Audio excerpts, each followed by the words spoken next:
We're going to have them come right here like we did last night. On behalf of Brad Dixon, Jack Barfield Jr., Big Race Production, welcome to the LoneStar 600, race number 2, racing for $10,000. Brad Dixon, you see him on the track in that yellow shirt out there. He's going to line them up right here, and we're going to do the countdown. Man, I tell you what, if y'all have not seen a race like this, check your seat. See if you have a seat belt. We're going to tighten it up because we're going 300 laps nonstop right here. Brad, he's got them all tightened up. Get the back of the pack, get them a little more tight. Brad, we'll get the next, the last of the pack, get them all tightened up back here. Now, Roland, we're going to go some count things down. that have happened here. Car number 92 last night. He came in here last night and he won the race. He got out of the car. He had a bad cut in his eyeball, and he didn't even want to talk to anybody on the track. He went straight to the ER room, and he had to have some metal removed from his eye. So he's not even driving. The driver that's in that car there tonight, that changed drivers, but that was Brian Blessington last night, car number 92B. All right, we're waiting for Brad to get up here to give us the signal. He's making his way up. Countdown. Yeah. You ready? Brad? All right. If I could get everybody one more time to stand up, we're going to get this party started. We're going to count it down, and I need some help from you guys. Are you ready? 10, 9, 8, 7, 6, 5, 4, 3, 2, 1. Do it to it, Ricky. Here we go. Saturday night racing, 300 laps, the LoneStar 600. We're off and running. How about Jeremy Wilson, car number 140? Right now, he would officially be your leader. He is going to be the first car to come around to get scored. After that, it's absolute mayhem. Car number 140, he's already started to work his way into lap traffic. We've got cars going around on the front straightaway. A lot slipperier than it was last night trying to control the dust. Right now, car number 140 is your leader. However, that all just went out the window because it's all getting crazy from there.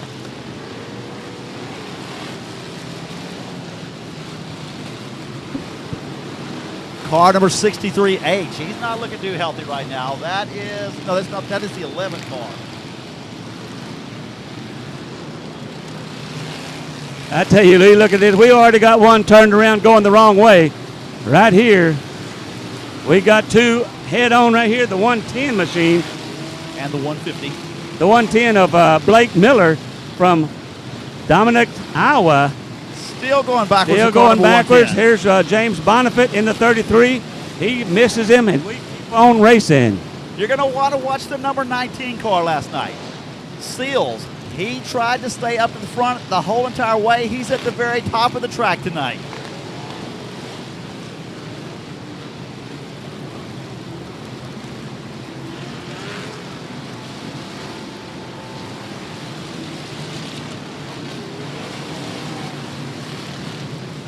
Well, I've been reported that the number 30 out there, if the text can hear us out on the track, a lot of fuel coming from the number 30 machine of Jeff Coleman, Jerry Coleman. Damon Richards out of David City, Nebraska. Car number 67 had a great run. He's got his Charger chassis out here running. Man, last night he ran really strong. We're going to see what he can do tonight. I tell you, Steve, this thing, like you said, they are wall-to-wall, treetop tall. They are solid from the flag stand all the way around to the flag stand. You know, you look at a drone. The drone is flying right here into turn number 4. He's flying along with the whole group. One thing you're going to notice tonight, if you saw the pay-per-view last night, everybody had lights on their car. Really looked cool. That was a problem, however. The Wrecker is the only vehicle out here tonight with lights on it. The reason for it is nothing but safety. So everybody went to their local Walmart today. They have got crazy things on their car. Duct tape, cones, looks like hoods mounted straight in the air. They got some of that pink silver duct tape. I don't guess it's silver duct tape, pink duct tape all over the top of their car. Some are the 299 machine. That is 299 is JT Garland. He's got a whole row of little bitty cones on his machine. A while ago in the pit area, we were watching car number 01. That's Jesse Brooks out of Batesville, Arkansas. Last night, the rear bumper got completely folded in on the back of the car. They were out there pulling it out with a 3/4 ton truck. It was getting scary, but hey, looks like they got them back to running and rolling. Yeah, we still got a lot of smoke coming from the number 63, which is probably the number 11, which is Horsch, Jacob Horsch. He changed his name. He always has run the 73, apparently already taken, so he's driving the 1-1 machine tonight. Last night's second place finisher, car number 23, Howard Willis, at the top of the track, just kind of trying to stay in there and stay in a good pace, but I take that back. He's passing cars down the back straightaway. Howard does not know how to go at a safe pace. You know, Howard last night at the 150 break, he was like 6 laps down, and he worked himself all the way back up to second place. He ended up like two laps from being 300, so he did some picking him up and picking them off. Robert Matson is red and yellow, super late model out there on the bottom of the track. Last night was really doing well. He seems to be picking up cars down the back straightaway, picking off 2 or 3 as he goes down the back straightaway. You know, right here at the beginning, these first 20, 30 laps, they are going to, everybody be careful. They're kind of tiptoeing in this. They got 300 laps to go, so the pace is going to be a little bit slower as we start off, but stand by. The closer it gets that 300 mark, the further that pedal goes down. Now, Junior Kaufman, car number 291, he's already been off the track, back out there. He's out of Soddy Daisy, Tennessee, sponsored by, New Salina Alignment, and New Salina Alignment has sponsored quite a few cars. One thing we haven't had a reason, whoa. You got that 558, I believe is what that is, going around and around. Look like he's got a flat tire. He's going to try to make it around. Up at the top of this track, it's a little bit of muddy, a little bit of wet up there, so he's back in the right spot. See if we get the number off there. That's the 555 machine. We've yet to see my favorite vehicle out here, Brian Stipes. He'll be out here in the wrecker in a few minutes. We have not seen him on the track yet. Oh, we got a spin over here in turn number 2. Car number 32, I believe it is. 3-2-1, it looks like 3-2-1. Go. They ran into each other in the infield. Come on, guys. Y'all got to get it back together. And, you hate to call home and say, well, I went out on the second lap because I ran into somebody in the infield. Oh, come on, guys. Let's do it. Trey Williams, car number 321, sitting in the infield. And we're going to see if he can get his car back to. He is back to rolling now. He'll join back in the pace. Yeah, but tell you what, these guys, like I said, I saw them working on these cars for a long time. They always come around. Some have got different strategy. Some goes real slow down at the bottom. Some real slow up at the top. I've yet to see Phil Dixon's car. Where's Phil Dixon's car last night? Last night he finished like in the number 3 spot, I believe it was. Number 3 spot, yeah. Trying to find his. He's on the back straightaway. The number A1 car. It looks like a Ford minivan of some kind with a crazy looking roof up on top. He'll start working his way around through turns number 3 and 4. He's going all the way to the top of the track. Right now he's trying to get as much oil off the car in front of him. He's going to try to recycle every bit of that as possible. Yeah, we talked to Phil out here earlier, and he's kind of making his complaint. His brother Brad is one of the guys that, with Big Race Production, that's putting this on. And of course, he's like any racer. He's going to tell him, hey, you got to do this, and you got to do this. But everybody is racing on the same surface. Roger Hellman in car number 5 out of Pearland, Texas. Got the big Texas flag on the back straightaway. Now, last night, he would run good, and then he would have problems. He'd run good, he'd have problems. Right now, he's running good. I'll take that back. He's exiting off the back straightaway. Should have talked about him. Oh, you was bad luck to him. One thing, Steve, that I do not notice from tonight than last night, we can see the cars. There's no dust out there. No dust at all. Wow, what a deal. Randy Waller, our hats go off to him. He did a heck of a good job of getting this track ready for tonight's race. I think what it is they just blew all the dust that was available in Texas. It's all down in Galveston now. That's it. It may be over in Louisiana now. Y'all can have it over there. We need some dirt over there in Louisiana. Yeah, I tell you, he was talking about the water truck, and it had like a small pump, or two horsepower pump or something, and it took so long to get water into the truck. And but now let's see, Jesse McNaughton, he went and got a 3 horsepower, 4 horsepower bigger pump, and they filled it up in minutes, so they could put more water on the track. Jeremy Vica's car number 188. Now, he ran last night out here. He did pretty good, sponsored by R&J Racing. He's going to try to keep his nose clean. I talked to him for quite a while, and that car is for sale. If you'd like to buy a car right now, of course, you're going to have to catch him, but his car is for sale.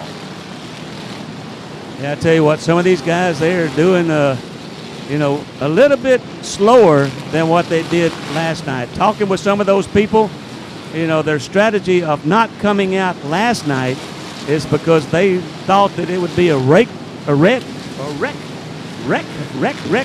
fest, and it kind of was, and so they're saving their car for tonight. I see a tire carcass. It is going down the back straightaway. It's about midways down the back straightaway right now. It's getting moved on down. Each car that hits it carries about another 20 foot. You can see it. It's making a lap.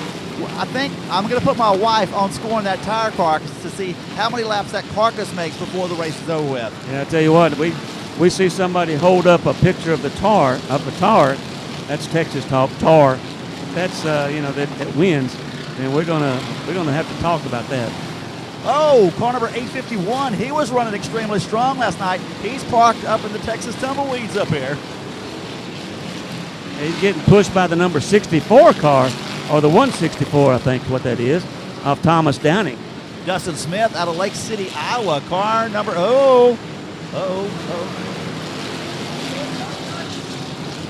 Ooh, he almost got somebody coming in. That's the reason why you don't go off the onset, because you can cause one heck of a pileup.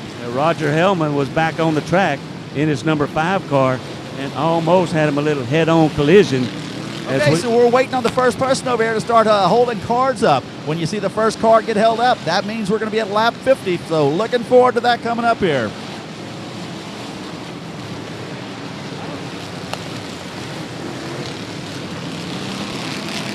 You know, talking about the lights, you know, I'm not prejudiced, and I don't want the 17 to win, but that's my son-in-law, so yeah, I guess I am. But he had lights, a blue light and white light on the top of his car, and he was kind of easy to spot last night since they took all the lights off. And, you know, hey, there's our push truck, Brian. He's coming out, and he's going to do a little early work. Okay, car number 114. It is a Monte Carlo out of Coalinga, California, sponsored by Poppy's Motorsports. Came all the way from California tonight to race. We got a pileup starting on the back straightaway, and it's gonna clean itself up. Yeah, we're getting, you know, we haven't had a real red or anything right. Our push truck right here, I'll tell you what, Brian is doing a heck of a job. He's got his own little web page that Jack Barfield started, and I was asking him about protection on the back, and he said he's got some like 4-inch pipe full of lead. I said, don't that make the front wheels come off the ground? He says, no, but I got 4-inch pipe of lead on the front. So he's got kick rails all the way around this car. Not only does he have kick rails, he's got a full roll cage. He's got a full 5-point harness. It's basically a race car, and last night he was making as good a times in that wrecker as some of the cars were.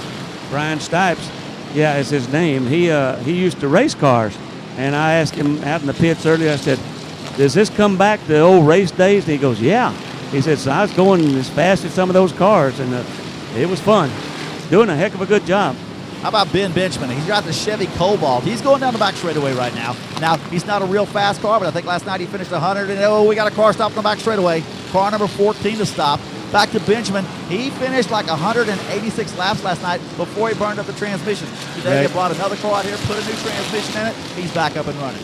Right, I tell you, this is where we had some pileups. Oh, the 43 machine, 43 of Jerry Schweitzer from Springfield, Missouri. He kind of got all sideways, and that's that Mopar car that we was talking about out in the pits earlier. Now, A.J. Dixon, car number 14. You'll see him on the back straightaway. He's sitting there. He is waiting. Oh, he gets a shot in the shorts. He gets a little help. He's going to get some more. Nope, that wasn't help. That was just a shot in the shorts. waiting on the wrecker to get over here to A.J. Dixon, car number 14. Here comes Stipes down the back straightaway in the wrecker. Tell you what, he does a heck of a good job. Whoa, we got a hood in the air on the front straightaway. He got one. Yeah, we got some debris. They keep on going. I tell you what, as these cars come around, some of them will run over it. Oh, it looked like he picked it up. One of the cars picked it up. They're moving it on around into turn number 1. But as drivers know that hood is there, they will start moving around it until we get our first red. Another car, he's beating it up. We're knocking it on a little bit more, trying to move it to the infield. Randy Embry out of Granger, Iowa, in car number 40. He looks like might have lost a left rear tire on his car. Car's sitting awful low. That's Doug Manchester in the number 40 out there, Steve. He's Scooter Manchester and Todd Manchester's dad. That's him. It looks like a tire ran off. Okay, so far it's been clean and green. Man, I tell you what some racing we got going on here. They're going about 4 to sometimes 5 wide. Well, make it 6. It's racing all over the track. Yeah, you get somebody that gets a little bit of space in between, and normally there's not very much space. As Bubba Seals kind of gets tied up in one of the eco stocks a little bit, but then you get a spot. There's the tow mater. That's Cecil McCrary. He's all of a sudden, he passed about 3 cars on the outside. Said, "Excuse me, I'm coming through." Edward Hendrick in car number 386 out of New Caney, Texas. He had been off the track. I don't know where he'd gone to. Get a shot of Powerade. We got cars constantly coming on the track. There's no way you can just keep up with this race here. Car number 64 back to the track. That is Wendell Urbanowski out of Pearland, Texas. I was told text last night how to say Urbanowski. I beat it up, and David Horner, he corrected me. David Horner's son is racing the late models and is 12 years old. Colton Horner. Colton does a great job. I've seen him. He runs with the big boys. He's not afraid to get out there and mix it up. And I tell you what, his dad has put him out there in some great equipment. He's really doing great. We got 3 wide right here. The AJ or Dixon and all kind of people side by side coming down.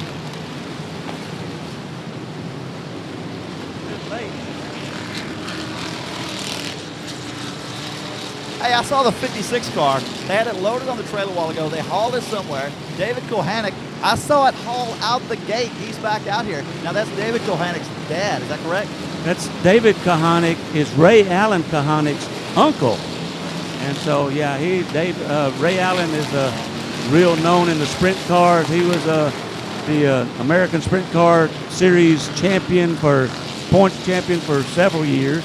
And I think he was 2nd or 3rd this year, so that's his uncle, David Kahn. Hey, when this 812 car comes back around here, you want to talk about damage on the rear end. That thing is almost dragging the ground. That is driven by Chad Van Driver. It's about an 82, 83 model Camaro. Not a real popular car to build a dirt track car out of. But wait till he comes back around here. The car was straight about 20 laps ago. The right rear is just about dragging the ground now. When I first started announcing, Steve, I said Van Diver. It is Vandiver. And they was very quick to correct me that, we got the 44. It looked like we're going around the wrong way. He cleans out, gets it going back the right way, and everybody still goes.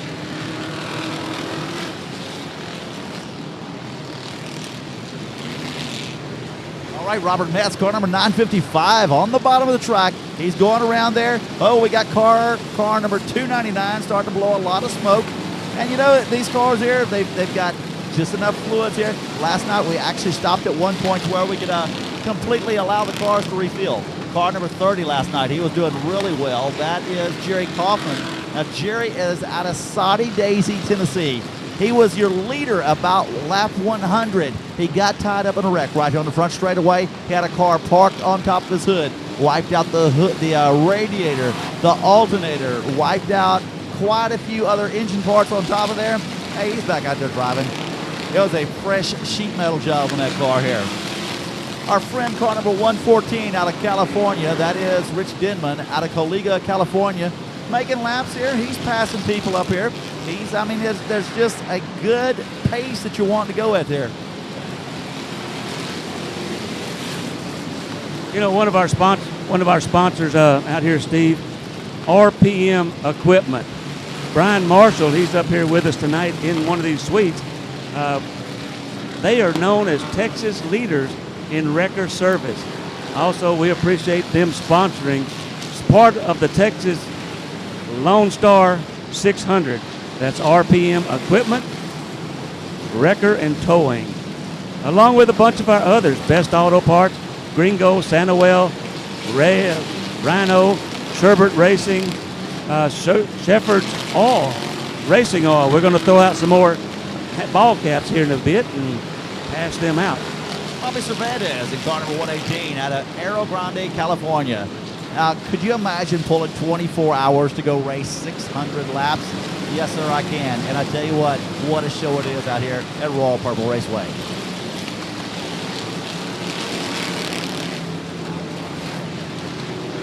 I tell you what, they're talking about different bodies on different things. Man, some of these guys build things that look like spaceships.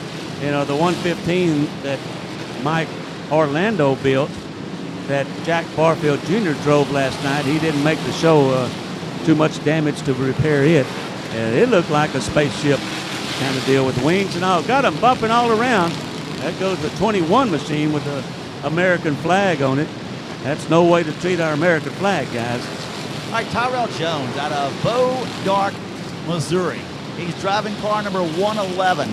It's a 1970 Pontiac Le Mans. I was over there looking at the car. Really, I mean, it wasn't a bad looking at the car. I'm trying to find him on the track right now. He's around here somewhere. He'll be back in a second. He's running off I'm telling you, you can get lost in these cars here so quick because there's so many cars out there all going for the same piece of real estate. Car number 92, he's on the front straightaway right now. That's the car that won the whole show last night. It was Brian Blessing out of Breda, Iowa last night. Now Brian, once again, he got some debris in his eye, and he is actually parked. He is not able to drive because he's only got one eye to see out of right now. And we was talking to him a while ago. He's a farmer. He does a little bit of everything. He builds race cars. He does anything he can just to where he can race big events like this all over the country. Now, Phil Dixon down the front straightaway, car number A1. Last night he came out, I believe, in the number 3 spot, and he's looking for the overall tonight.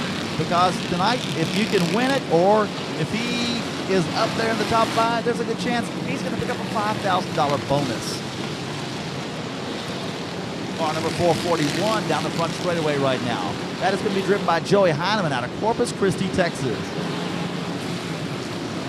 I cannot believe these cars are rolling like this, man. My home track, 171 Speedway in Leesville, Louisiana, we try to do races, 15, 20 lap race. It just doesn't work, man. We have to have 12 cautions. I don't understand it. This is crazy. That's what you was talking about last night. I was messing with Steve. He's from Louisiana. I'm from Texas over here. And I tell you, I said, that's the way we do it in Texas. This is nothing big here. Every Saturday night we do the same thing. Oh! That's baloney. I thought we was going to have some serious demolition here. Oh, Steve getting excited. Whoa, there's the 770 knocking that hood around. As we got the 30th James Bonifant, he picks up the hood and knocks it out. Speaking of hoods, where did our hood for the turn 1 go to? I haven't seen it in a while. There's a nose piece here now. And the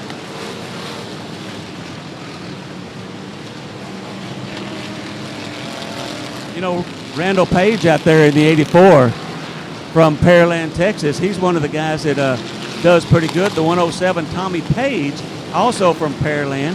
He won last year on a Saturday night, but he didn't do quite as well. He wasn't in the top 25 as last night. Now, Sam Hodges, car number 157, he's out of Eunice, New Mexico, sponsored by Finish Line Motorsports. He's got a good-looking car. He likes to hold a good line on it. He's right here in front of me right now, right mixed in with the 42 car.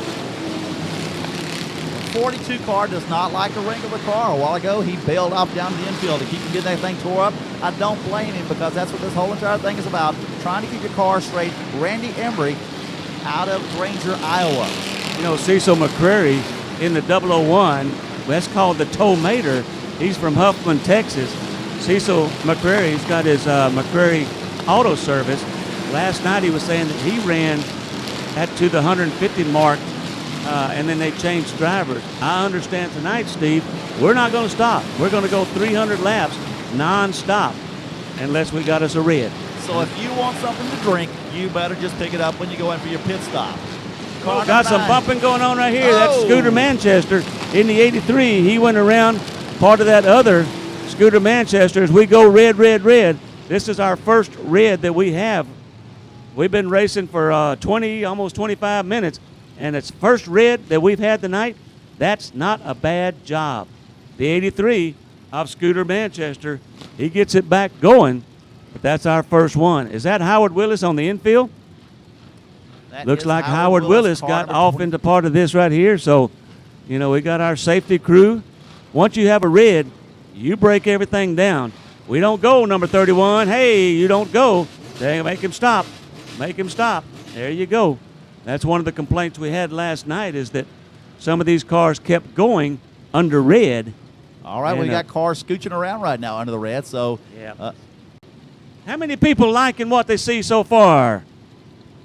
Yeah, that's what I'm talking about.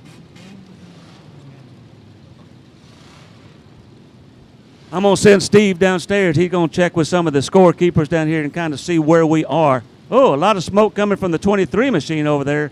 It looked like the radiator has blown up. We get our firefighters to check that out.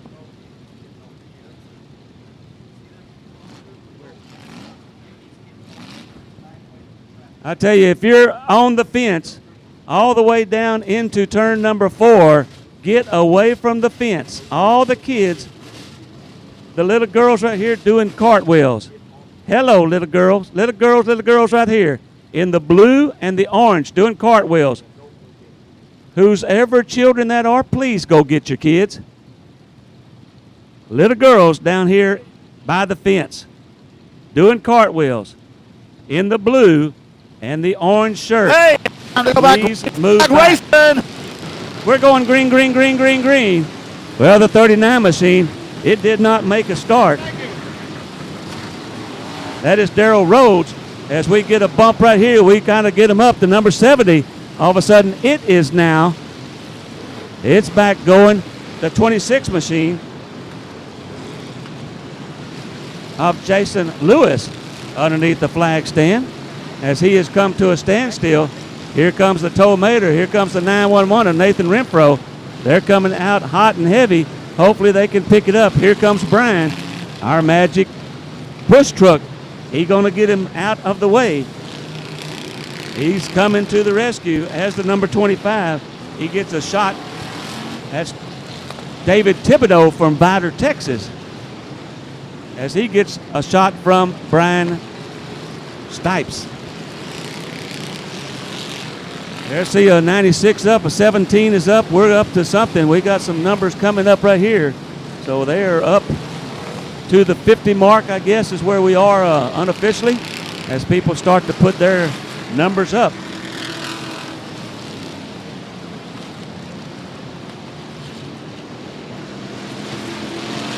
You know, the 851, he won last night.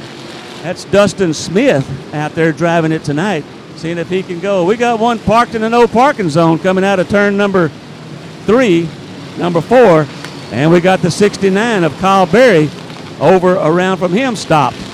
So we're going to we got 3 cars stopped over here, Steve. One on the back straightaway. He is starting to move. As Brian Stipes, he comes and gets him off. They working Brian hard and heavy tonight because he's got 3 cars to come clean up. Hopefully these cars will see him and know where they are as they come out of 3 and 4. Randy Seals, car number 19, working the high side of the track. Now, last night, he worked the low side of the track. Tonight, he stepped up. We're going to see what's going to happen, see if he can keep that car clean up there tonight and out of trouble. Look at Brian in the push truck starting his way. He's blinking over, he's moving over, and down to where he can get lined up with the 131, the 121 car. Jerry Kaufman, car number 30, out of Saudi Daisy, Tennessee. Now, last night, he was doing really well. Got caught up in a wreck here on the front straightaway. trying to keep his car clean. He's right there along with the 92 car last night. Last night's winner, car number 92, that was Brian Blessing out of Breda, Iowa. Yeah, we're getting close over here to getting the 69 of Kyle Berry as he is sitting duck. Our push truck, they're trying to get him in. The 121 car, he wants to keep going. He thinks he's racing. He thinks he's picked up power. Need to push him off the track. As Brian doing a good job of getting him around. Now Jim Asher, car number 66. He's running high, he's running low. He's trying to run a really quick pace. I don't remember seeing this car last night. He's out of Dayton, Texas, car number 66. That's Dwayne Bush in that 121 as Brian's trying to get him off the track, and he keeps going around. He said, my car's never gone this fast, so he's getting some help from the truck. There he goes. He's going off. Brian stays with him. Brian's going to come back and work himself down. Now, it's an amazing job that Brian Stipes does in the push truck as he works himself down so he can get down to the 69 of Kyle Berry. Mike Hale, car number 47 out of Dayton, Tennessee. Last night he came out here, a brand new car, and it's on the front straightaway right now, right by the flag stand. This car, they had to put sheet metal back on it just so you could have a place to put a number. He was absolutely destroyed. Well, I tell you, Steve, I'm watching kind of excited about this push truck. Brian, he made his way down. He could almost get over in back of the 69 car, but he wanted to make himself down. He's down low. Lights are blinking, and he's getting ready to pick up the 69 of Kyle Berry and push him off. Now, you know the 69 car last night, he's the one that broke the front steering. He had no steering. So Brian, when he came up with him on the record, he pushed him about 2 or 3 laps trying to get him to the top of the track. He could not steer the thing. So finally they just worked their way up through attrition. Yeah, we're going to see if he can get himself up. Whoa, got some bouncing off the wall over there. Whoa. Right in front of Randy Seals. Randy Seals, we got them all right by the wrecker. They're piling up on the wrecker. Red. Oh, man, the 911 car just got around the car going off the track. That is Nathan Renfro in the 911 machine. As some of these cars are, we was trying to push the 69 machine off, and some people kind of slowed down, and some went around, and somebody went around in front of Bubba Seals, and he put on the brakes, and Bubba's in good running. He was like 4th place last night. Got a good chance to win that $5,000 extra.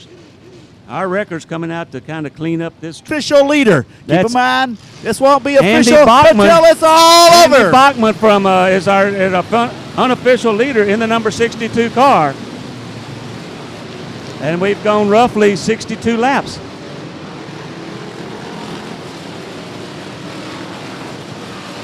Bubba Seals, he missed almost a bad wreck. He did a good job of breaking that 19 car down. See if we can pick up this 62 to see where he goes on the inside. He's got that ribbon, pink ribbon going. He's going around the 33 of James Bonifant. I tell you, the 62 car, he is doing some picking them up and moving them back. That is Andy Bachman from Sac City, Iowa. Another one of the guys from Iowa coming down here. I know you're tired, but I tell you, watching that 62 machine, he is picking them up and putting them down. See if he can make that car go. He's got some pink ribbon flying off the back of it is where we know it. Scooter Manchester back there's the 62 car coming underneath the flag stand one more time. We're running the outside. Boy, we talked about the 62. We just talked about the 62, and he is off pace back in the back. He is slowed down. Just come out of turn number 4. The yellow, he is up high. Looked like he is getting ready to leave the track. Boy, we brag on the 62, and he leaves the track. Oh, no, he should have left the track. Well, he's in trouble now. He's starting I think car 47 might be blowing him up.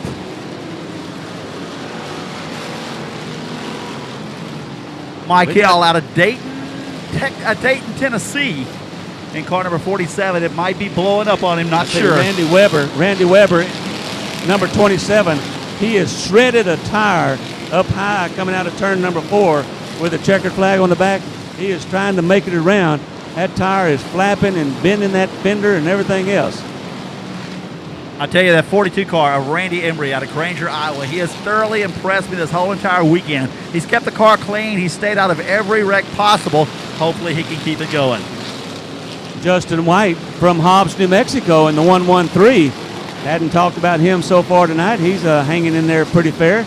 And Scott Stewart, the 74, one of our winners last year. He was, I think, a third, fifth spot last night. He has kept that 74 car clean and kept it up at the front. I think I thought I saw a drive shaft. I saw something rolling down the track. It wasn't.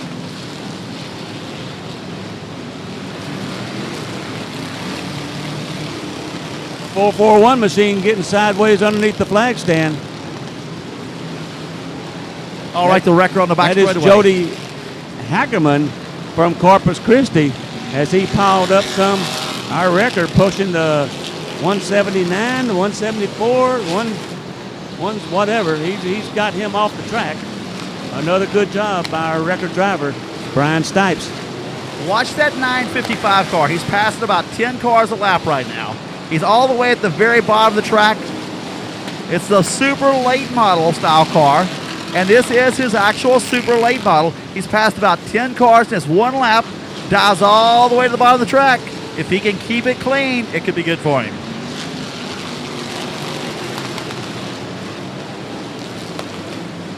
Boy, the 111 machine, he just did a thread the needle of Tyler Jones from Bodar, Missouri, down here with us. Mark Warren out of Bastrop, Texas in car number 29. I tell you what, he's doing good out here. Watching last night, he kept it clean the whole night. I tell you, Steve, I don't know if you've noticed this, but it appears that the pace of this race has picked up tremendous, and we're not even halfway through, so we're going to run these cars hard and heavy, harder than what they did last night. It seems like the pace is almost double from last night. Right now, we're just barely past 1/4 of the way. I mean, we should be around the 172 to 175 lap mark by now. And like you said, the dust is down. They put a ton of water on the track. The track is amazing compared to what it was last night. I mean, very, very little dust in the air except for when they do run down through the infield. Robert Metz in that 955, he just did a heck of a job of getting past James Bonifant into 33. James is, we got one on fire going around somewheres. Right here, we got some fire coming from look like the number, well, we can't see the number, we're coming around. Yeah.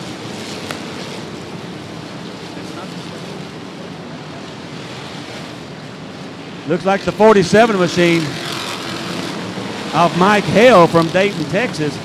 Car number 9, Todd Masterson on a flat tire out of Pflugerville, Texas. Had some fire coming under the hood. It appears like it might have been some oil dripping on the header. It flared up and went out, so we're still going.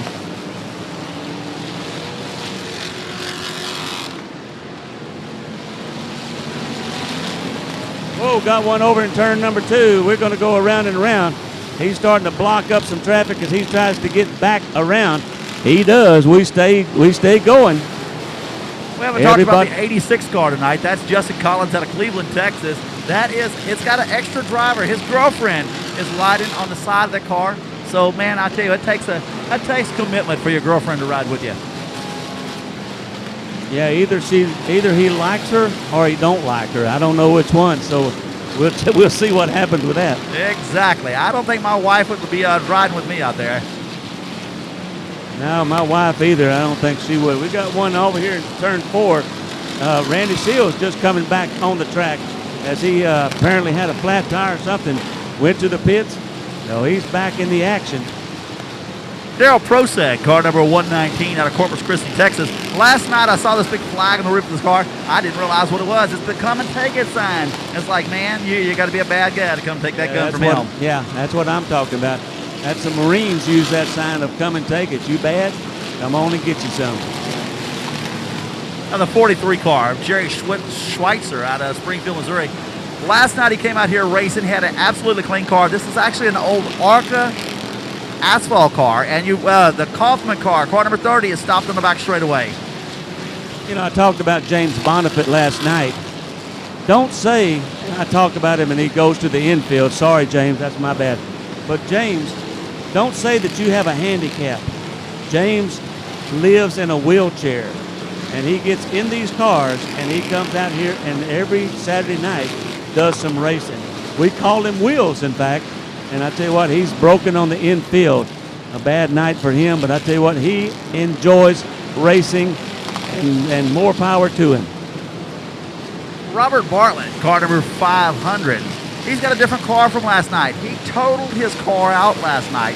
Somewhere he came and he got another race car, so he's got another car out here, and he's sponsored by CNC, CD Auto, and Kelly Construction, car number 500 of James Bartlett. You know, the 67 machine out there, that's Jamie. It's either Jamie Richardson and Damon Richardson. I guess they're riding duo from David City, New Jersey, down here with us. So, you know, that's a heck of a ride. He's got one of those Daytona 500 looking wings on the back, and maybe it might be one of the Dodges out there. I don't know. Eddie Thibodeau out of Vidor, Texas, in car number 588. The big wing modified. He gets together with the number 12 car down the front straightaway, keeps it going. You know, they commended last night at the drivers' meeting. Brad Dixon commended all the drivers last night. Even though we did have some big dog piles, he commended them all for not having rough driving, for kind of, you know, staying in your space, a little swapping paint here and there, but overall, they're behaving out there.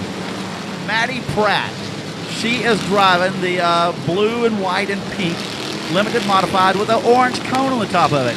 She looks like she should be a cheerleader somewhere. She looks like she's all of about 85 pounds, soaking wet, and she's out here hanging with the big boys. Maddie Pratt, car number 112, I believe it is. You know, your friend from Leesville, Mr. Ben out there, they said that we could not have lights on here, and so he took probably the biggest shark fin thing that he could stick up there, and he has stuck it on top of his. He's pushing the pedal, and he said, I'm 64 years old and I'm having fun. Well, the one thing about Ben and his big shark fin is he put a big old aluminum shark fin on there and then painted the same color as a racetrack. So I'm not sure why Scotty, the son, painted it that color, but you know, you never know about these guys.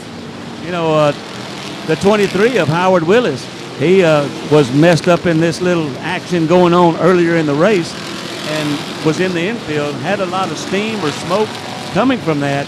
Whatever that is, he's got it back on the track.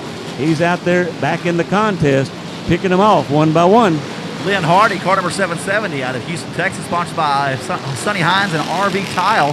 Yeah, he come back on the track a while ago. We talked to him early in the race tonight, and you know, he's just planning on getting out there and just trying to hold a good pace. And the thing about it is, so is everybody else out here on the track. We got a fire on the front straightaway. 47 is on fire. Well, he kind of goes. That's the same guy. He kind of flares up and then goes away and flares up, and we'll keep an eye on him. See some fire coming bad from him, but then he slows down into turn 2 and it goes out. That's Mike Hale out of Dayton, Tennessee.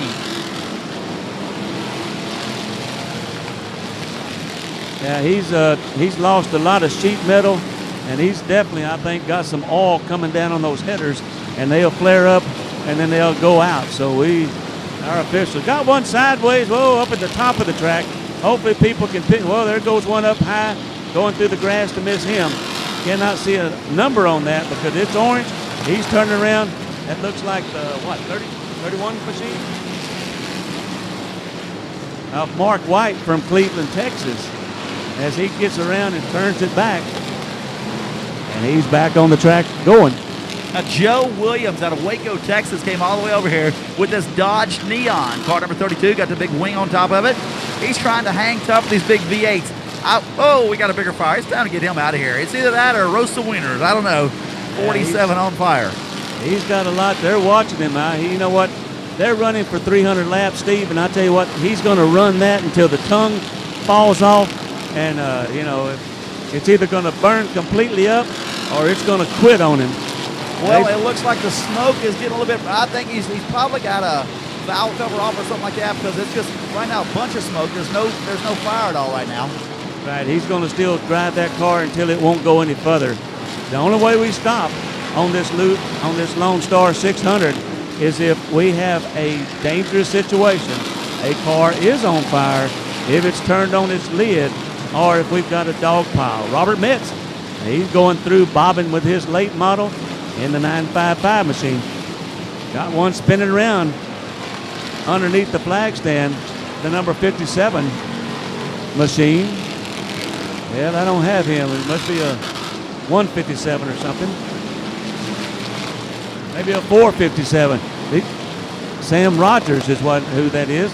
He spun around on the infield and got his trophy from the stand down there and kept on going. Andy Bachman, car number 62 out of Sac City, Iowa. Now he last night he came out here. He was the one that started the whole entire duct tape trend. He didn't have the fancy lights. Now everybody's got duct tape on their car. Phil Dixon, he's still hanging in there in that A1. That's an old limited modified that he's put a big billboard on the side of it. And he is going around. He's picking them off one by one. One of our fastest cars out here last night. And he's trying to make it 2 in a row. You know, Steve, the highest average of both nights, they get them a bonus of $5,000. So there's a lot of drivers that's in the hunt to do that. Roland, if you had $5,000, would you put it on a $40,000 motorhome is all I want to know. I'd have to, because I've already done that. Oh, we got Rex on the front straightaway here. Yeah, we're bumping and grinding. That looks like A.J. Dancer. No, that's the 83 of Scooter Manchester one more time. As he took one of his buddies out with him, he slid up. He's off in the infield. Here comes Brian. He don't mess around. He's going to get a hold of him and push him off, get him a chance to fix that 83 machine. Well, he just said, "Now I'll see you. You're second in line." He's got somebody on the back fence over there. All right, so I tell you, this has been a great race so far. It's hard to believe that we've had one bad wreck, really. Well, two wrecks, I guess. We stopped twice so far tonight, and tonight we will not be taking a 150 lap break. We're going to keep going. You know, a lot of the tonight was not necessarily a wreck. Well, it was, but it was caused by a hood, a fender, something falling off of a car, and so that's why a lot of the checkered was out. Here comes Brian. Brian is without a doubt the hardest worker man in show business, as he takes there goes one around over here. He makes it to the infield. Brian's going to pick up Scooter Manchester in the 83 machine up in turn 1 and 2. Howard Willis, car number 23, back on the track. He's set in the infield for a few laps. He's got quite a few laps to make up. We're going to see if he can do it. Right now he goes by Ben Benjamin in his number 404 Chevy Cobalt. You know, Howard Willis at the 150 mark was 6 laps down last night and made it all up and ended up being in second spot. Oh, here's tough luck for car number 188. He goes to the pits, does a service. They forget to put the hood pins back in. So Jeremy Ficus out of Willis, Texas, he's going to race around for a while. We'll just look under the hood. We'll see what he can do. Yeah, I'll tell you, his pit crew, they're going to have a verbal lashing. We got a spin right now in turn number 3. It looks like the number 87 car, I believe that is. That is David Anderson out of Cleveland, Texas. He backs it up into the infield. We're going to continue on rolling. David Anderson, one of the guys that run up in Gator and does a heck of a job up there. And he's back on here. Phil Dixon making his way through, and Anderson makes his way back onto the track. All right, Susie Corsi, car number 06, keeping that car clean out here tonight. Haven't seen any damages on that one there yet. You know, Steadon Grisham, he's driving the Frozen machine. That's an El Camino that's got a Frozen theme wrap on it. And he goes around. You'll see him up coming down the back straightaway. He has got a real slow pace, but he's steady and going to try to make this where hoping everybody else falls out and either be the last dog standing.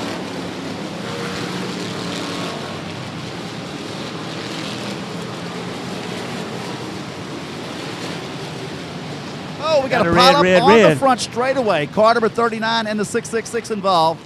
Car number 39 will be driven tonight by, let's see.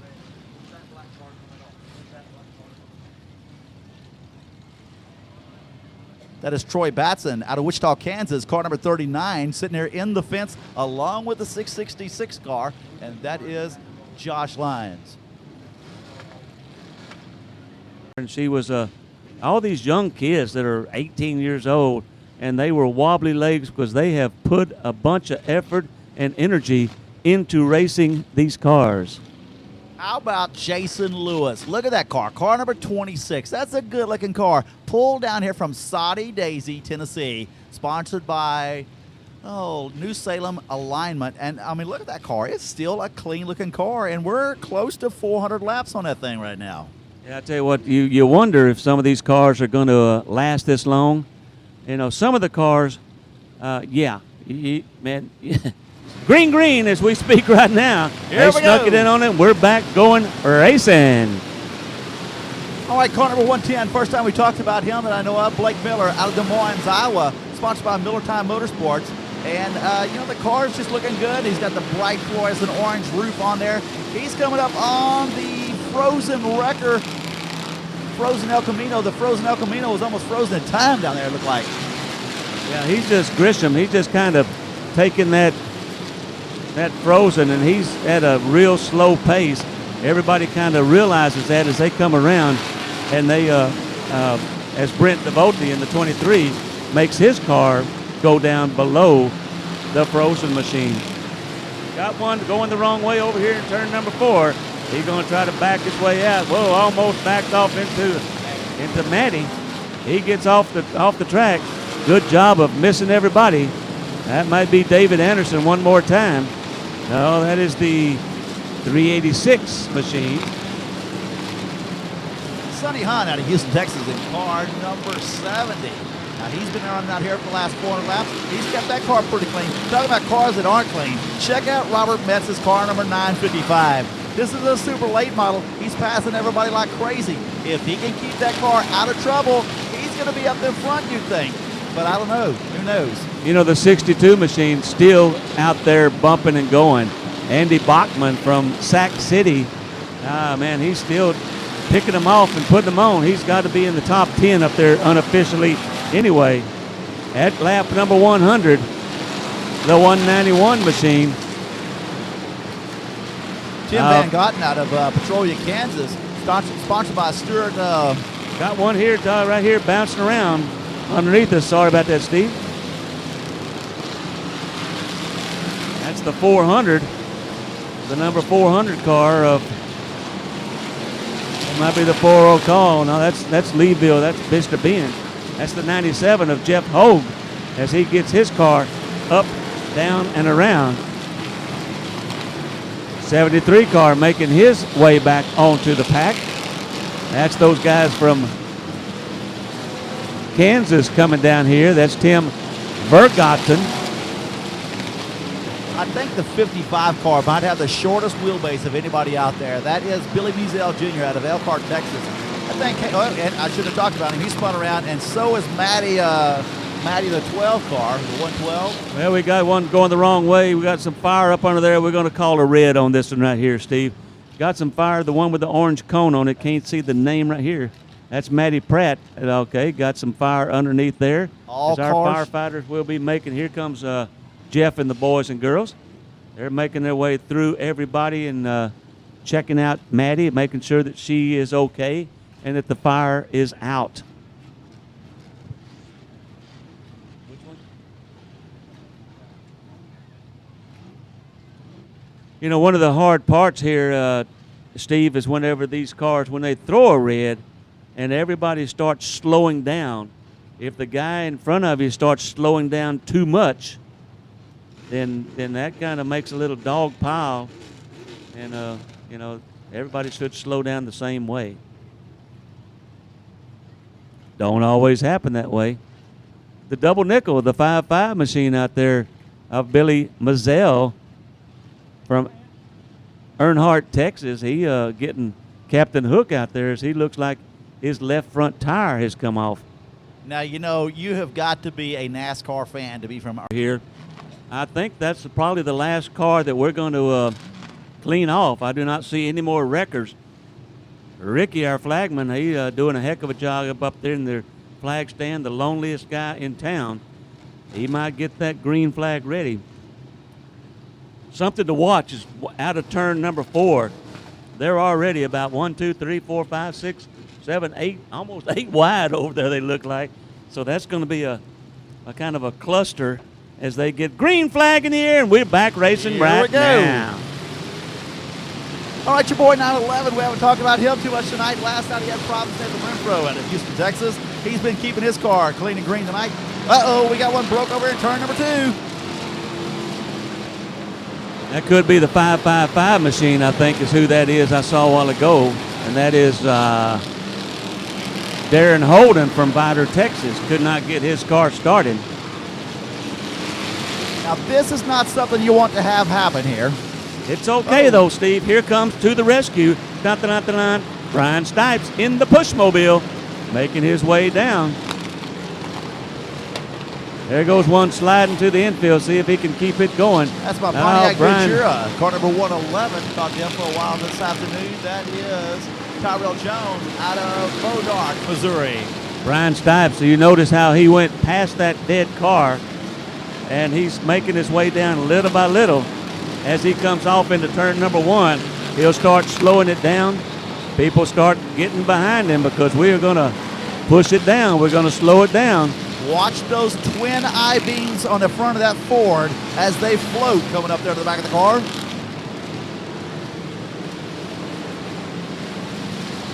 Brian safely bumper to bumper with him. Push truck doing another good job. Hats off to our push truck driver. You know, I was noticing he actually has a wing mirror. That's a 5-panel mirror where you can look up. All you got to do is one quick glance and you can see everything behind you. I tell you, the frozen underneath the flag stand, I don't know what he hit right here, but he looked like the Dukes of Hazzard jumping across underneath the flag stand. We're going to go red, red, red. Looks like the 911 of Nathan Renfro dumping a lot of fuel, a lot of liquid as he becomes. It might be his brake line because he hasn't stopped on that red flag yet. Yeah, he's going to take it to the pits. Right down here, the 17 underneath the flag stand, Mike Johnson. The Grisham hit something right there by the best auto parts, and he looked like the Dukes of Hazzard. He's jumping up. Our guy's going to come out and check it out and see. Ricky's pointing it out, saying, "Hey, there is an object down here, a launch pad. Y'all need to get the wrecker and pull it out. Could be another bumper." That looked like something that you'd have on a Hot Wheels track. It's like, oh, let's just throw them up in the air here, and that's basically what it amounted to. There's junk all over the track here. You know, our firefighter, Jeff, right there, he is not only another pretty face, he is one of the best debris picker-uppers that I know. You know, you're not just a normal debris picker-upper, because one time, I remember we had an engine that blew up at the track I was working at, and as it blew up, it scattered pieces all over the track. And one thing you need to realize that anything that's been inside of a motor, been turned about 8,000 or 9,000 RPM, it's probably going to be hot. And as I recall, I did not have any fingerprints on about 3 or 4 of my fingers for a couple of weeks. So I've had a pretty rough life, you know, being around racetracks. Yeah, sounds like you need to stay away from the race cars and keep a microphone in your hand. You know, like me, I am not a mechanic. I don't play like I'm a mechanic. And I was the financial director of the nonprofit organization of Team 20 for a long time. That's my son-in-law's car, and he would not let me even put a lug nut on it. And he says, and I know why, because I would break an anvil. All right, Jerry Hellman, car number 5. If you remember that car from last night, sponsored by Parts Unlimited out of Pearland, Texas. That was a really good-looking car last night. Well, it's not really that good-looking of a car now, but, you know, he's still getting out there and getting after it. Got the big old Texas flag flying high in the air. You know, Steve and I walked around, and we was getting some of the sponsorships and all like that, and there was someone, I forgot the car number, but I said, are you sponsored by Ruffles Potato Chip? They looked at me like, what? Well, your door looks like a Ruffle potato chip. They kind of thought that was humorous. I think it was that 67 car. Maybe. And last night when he showed up, it's sponsored by Charger Chassis Company. And it's all Dodge-powered cars, believe it or not. It's car number 67 out there. Yeah, And that's who it was. told me the motor actually came out of an old van. They said they just pulled the motor out of an old van, stuck it in his car here, and brought it down here to race. That old van has got going to have about 600 laps on it by the time he gets through racing tonight. Yep. Tell you what, he might take it out after this race and put it back in the van and keep on going. Who knows? Now, here's one more question here. If you will notice, everybody stops before they get to that start-finish line. Do you write your time down there, or do you write your time down when it comes back around the next time? You know, they've got cameras, and they've got a camera that is roughly certain feet in front of the flag stand and behind the flag stand. And if you are not in the picture when you mark that number down, that's how they find out that you're not there. Where the 17 of Mike Johnson, where he is right now, that's where they're supposed to be marking down as we go green, green, green, green, green.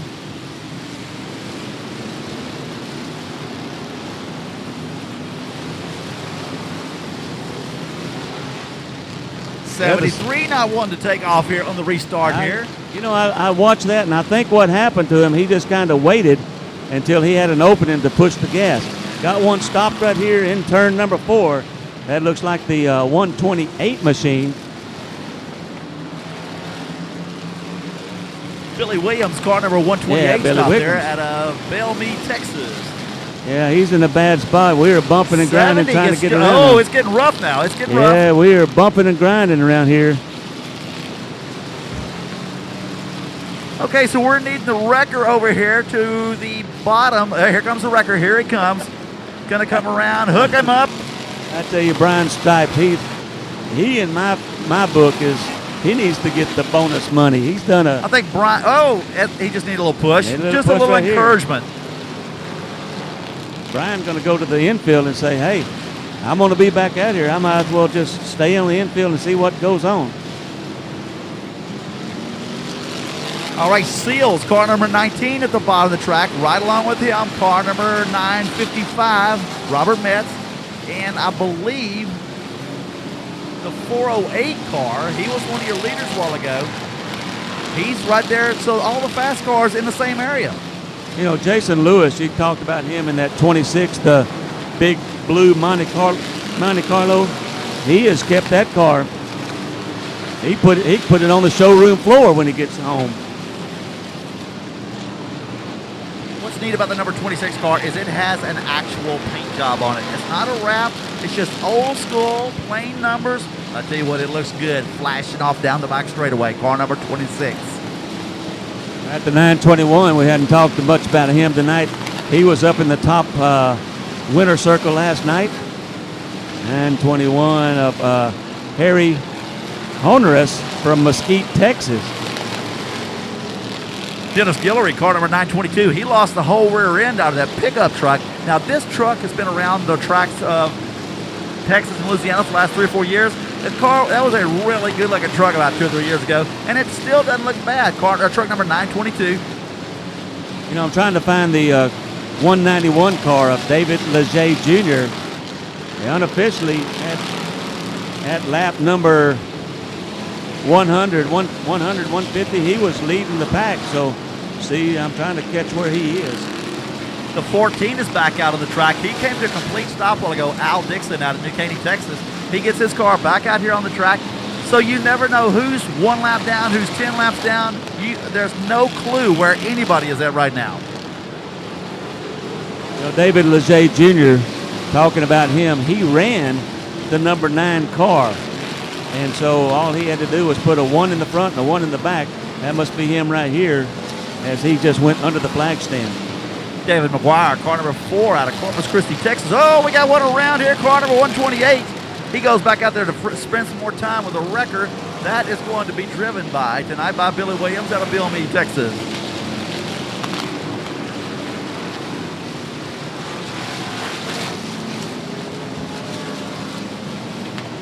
Starting to get some more debris built up over here in turn number 3. They'll get pushed around here to turn 4. They're 4 and 5 wide all the way around the track right now.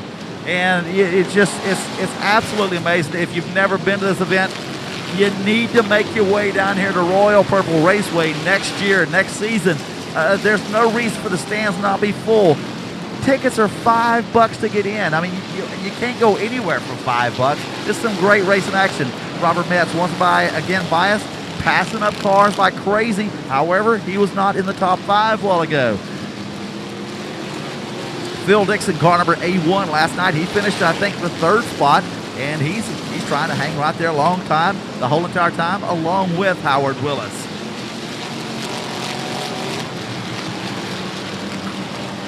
Car number 163 by us right now. That is going to be driven by Mike Nichols out of Harlan, Iowa, sponsored by Warriors for William. Now, I was looking at this car last night. Really a pretty car. It's a late model Camaro body on this thing, and spent a lot of time trying to put a good-looking sheet metal body coverage on there, and it could be all for naught. You know, Robert Metz still hanging in there in that 955. That late model. You know, it doesn't seem like it would be the car to keep with it. I know it's got plenty of power, but it seemed like the suspension and all would not hold up in kind of this rough driving that goes on in this 600.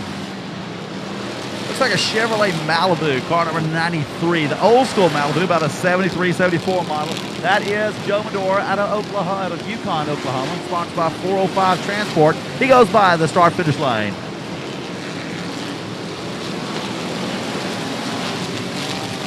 Mike Johnson, car number 17, out of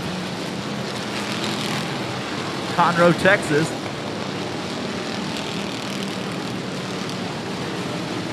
Oh, Benjamin completely crossways in turn number 2. Gets it reeled back in. He's still going straight. You don't tap Camaros with a Chevy Cobalt too often. You know, Joe Williams from Waco, Texas, he's driving that 32 machine out there. It's one of those little bitty eco stocks. He's right in the middle of the pack, and he's not going real fast. There he comes right here with a wing on the top, but he's just steadily going. Car number 177 just passed by for the start-finish line. And I can't find it. I believe that's Bobby Perriman out of Goodrich, Texas. There are so many cars out here on the track. Halfway through the race, we're still seeing cars like, hey, I haven't even seen that car yet.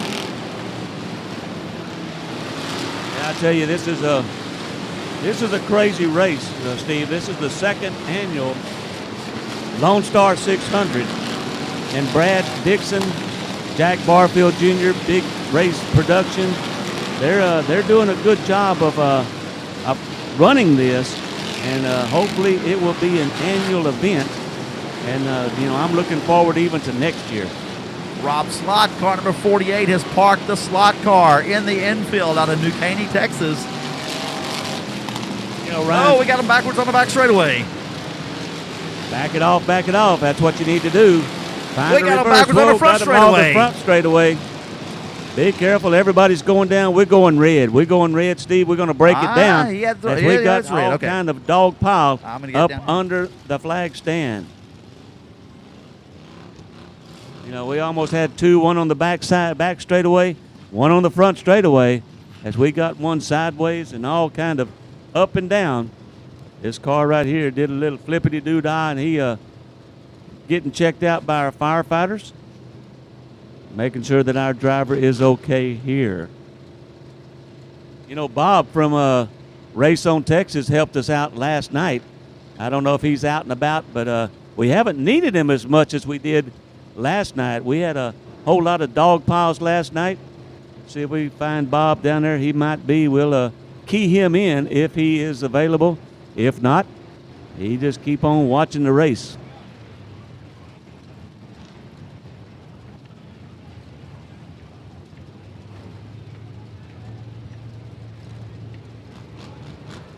Our record's picking up some. The number 44 machine of Sean Grisham from Huntsville, Texas. Also one of our guys here.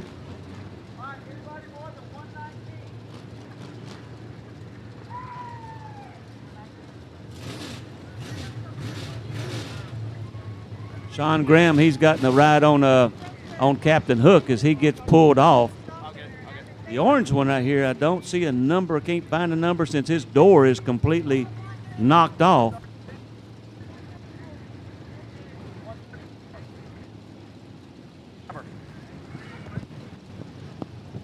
Well, he's got it under tow. Whatever number that is, looked like maybe the 111 machine. So please stay out of this area. What if you're 3 foot tall like that little boy right there? Is that okay? No, no, it's not.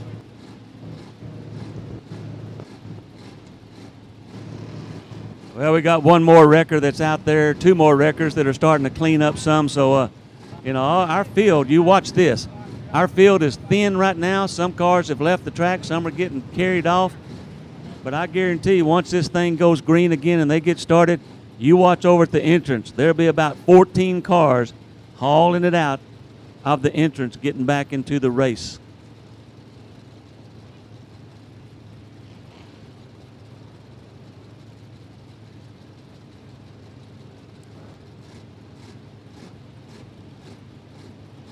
Ricky, down below the stand. I tell you, Brad Dixon, that guy is running his tutu off. If he does not sleep good tonight after this, he may sleep all next week. He has been running from the time he gets here. Every time I see him, he is running about warp 7. So, yeah, we're getting some more debris up on here that's embedded. Some of these bumpers and, Nerf bars and things that fall off, they get stuck down into that black gumbo, and they're kind of tough to get out.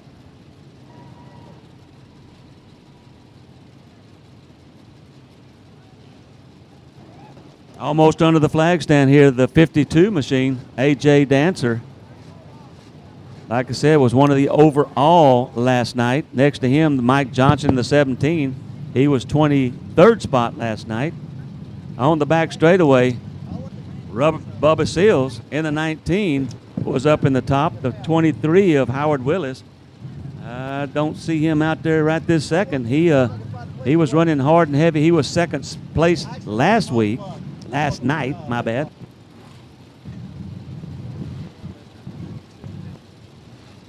Brian Blessing, he won last night, had an injury to his eye, so he is not going to drive that car tonight, but the car is out there in the mix. Unknown if he wins, if he gets the extra dollars, if the car goes or if it's to the driver. I'll try to get that information and pass it on to you.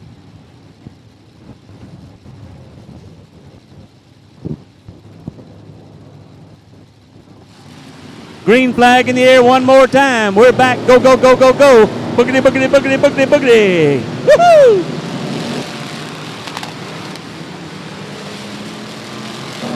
Howard Willis is back out there. He is on the high side, and he's got the 23 round up, and he's going.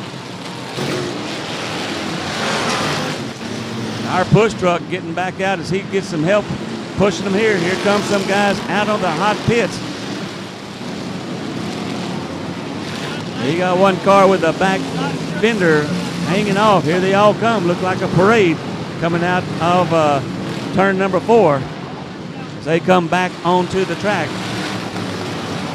The number 30, the 143, the 128, the number 78 as they all come back on here. That's the number 37 machine as he's got part of his whole fenders falling off. That is Darrell Rhodes in the 37 machine.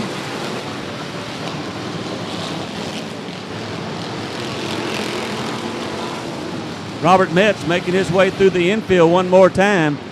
We stay green, keep going. Some of the slower cars that are making their way out there, there's the 37 one more time of Darrell Rhodes from DeSeta, Texas, as he's limping his way up into turn number 1, trying to make it around to the exit. He's got all kind of, his skirt is blown completely up, trying to make his way around to the exit, see if he can get some of the debris off of his car. Some smoke coming from one of the cars here on the back straightaway. The Tomater, Cecil McCreary, he's still hanging in here.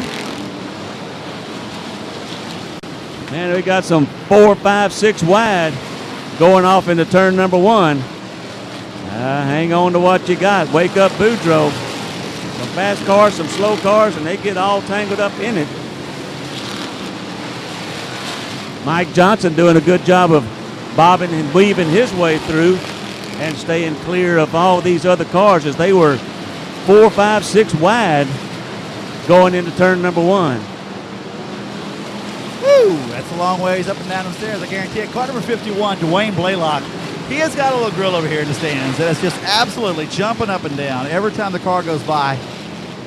She's got 300 times to go up and down. Oh, we got one around over turn number 1. He's that's our friend, the 43 machine of Schweitzer. As he gets around, we're going to go red on this one.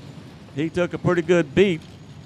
Tell you what, we'll see how he is. One went off of turn number 2 as he went up into the wall, up by the wall there. So we got our red out one more time and check this out.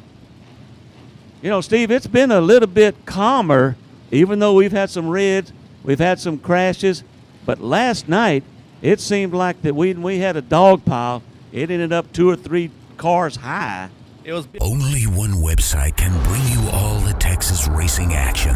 RaceOnTexas.com is your home for live broadcasts, news, videos, interviews, and more. That is a Ford Pinto. That's actually it's a Ford Mustang, so it's a rear-wheel drive, 2.3-liter Ford engine, not the front-wheel drive Eco stocks. Green, green, green. We're back green racing as we go one more lap. Got him down there trying to find out exactly what lap we're on. We will get that information to you as soon as we possibly can. Tyrell Jones out of Bodart, Missouri, car number 111. You can see him right now. It's an orange and white car coming around out of turn number 3 into 4. He'll be coming down the front straightaway. You can see all the way inside the car. It's like the in-car camera. You can see the driver as he goes by. Yeah, that's like a skeleton. You know, you don't have any skin on your bones there.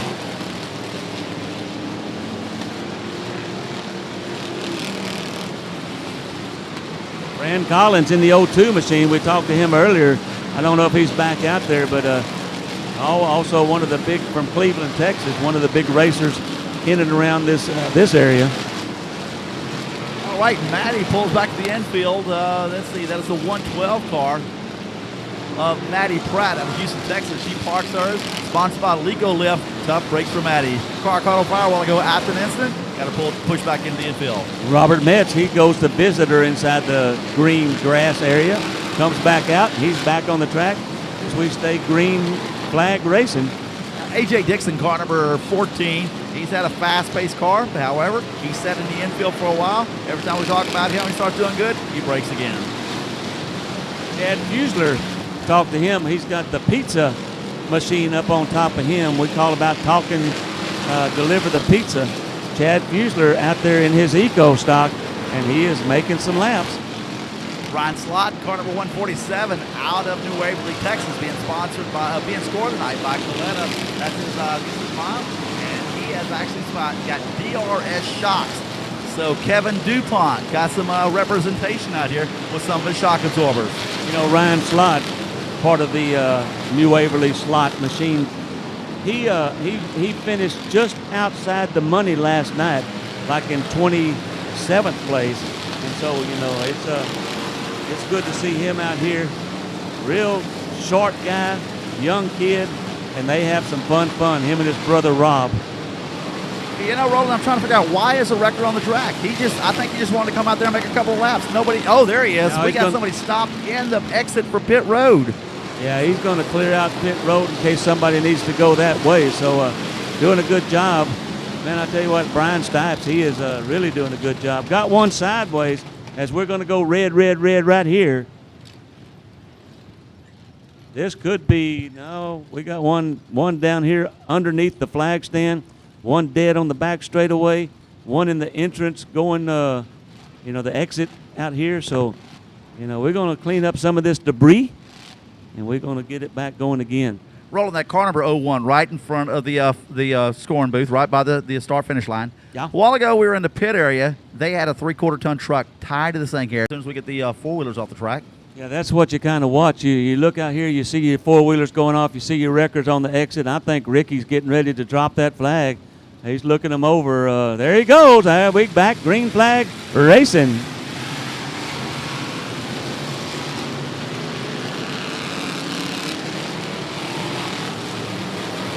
All right, car number 217. I finally saw who that is. That's Jason Bradshaw out of Piedmont, Oklahoma.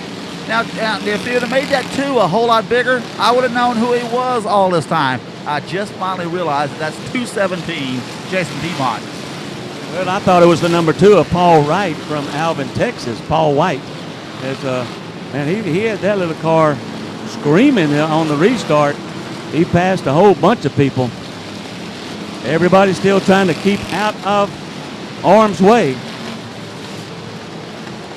You know, I keep talking about Mike Johnson, only because he's my son-in-law, but posted on Facebook last night, along with Bubba Seals and several others. During the caution, they were taking selfies of themselves and posted it on Facebook. Man, some crazy stuff that they was watching. Bubba put on their red lap number 100, how am I doing? One of the most amazing things I saw was Bubba Seals.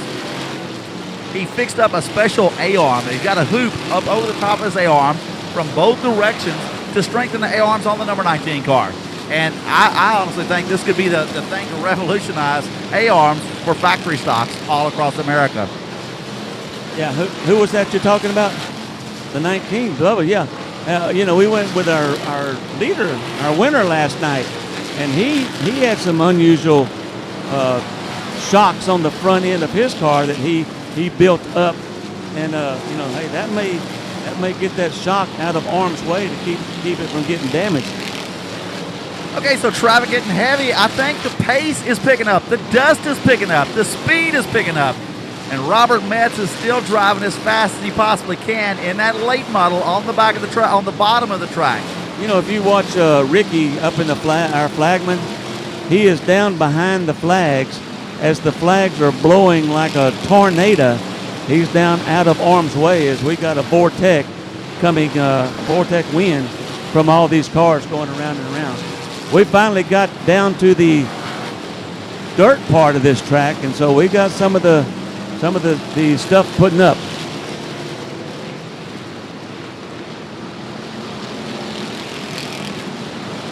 Well, we have just got word that we're just about unofficially at the halfway mark, and Robert Metz in the 955 unofficially, if he's not your leader, he's up towards the front of the pack. Howard Willis still out there picking them up, putting them down. Phil Dixon still picking them up, putting them down. You know, the 74 of Scott Stewart still out there fighting and going. Robert Metz, he's still passing people on the inside. Bubba Seals taking his 19 on the inside. The 17 of Mike Johnson. All right, the number 26 car, still looking good and clean all the way around the track. I tell you, there is no reason for this car to still be this clean. Car number 26, he's out of Soddy Davis, Tennessee. That is Jason Lewis, sponsored by New Salem Alignment. You know, I think I'm going to buy that number 26 car and put it on the showroom floor, an antique. It's still going to be in super good shape. Uh-oh. It does look good. Well, he got the number 27 machine of Randy Weaver at David Bell from Montgomery, Texas, as they come coasting underneath the flag stand. All right, here comes your record driver, Brian Stipes, to the rescue. Well, he ain't going to get you. He's going for somebody else.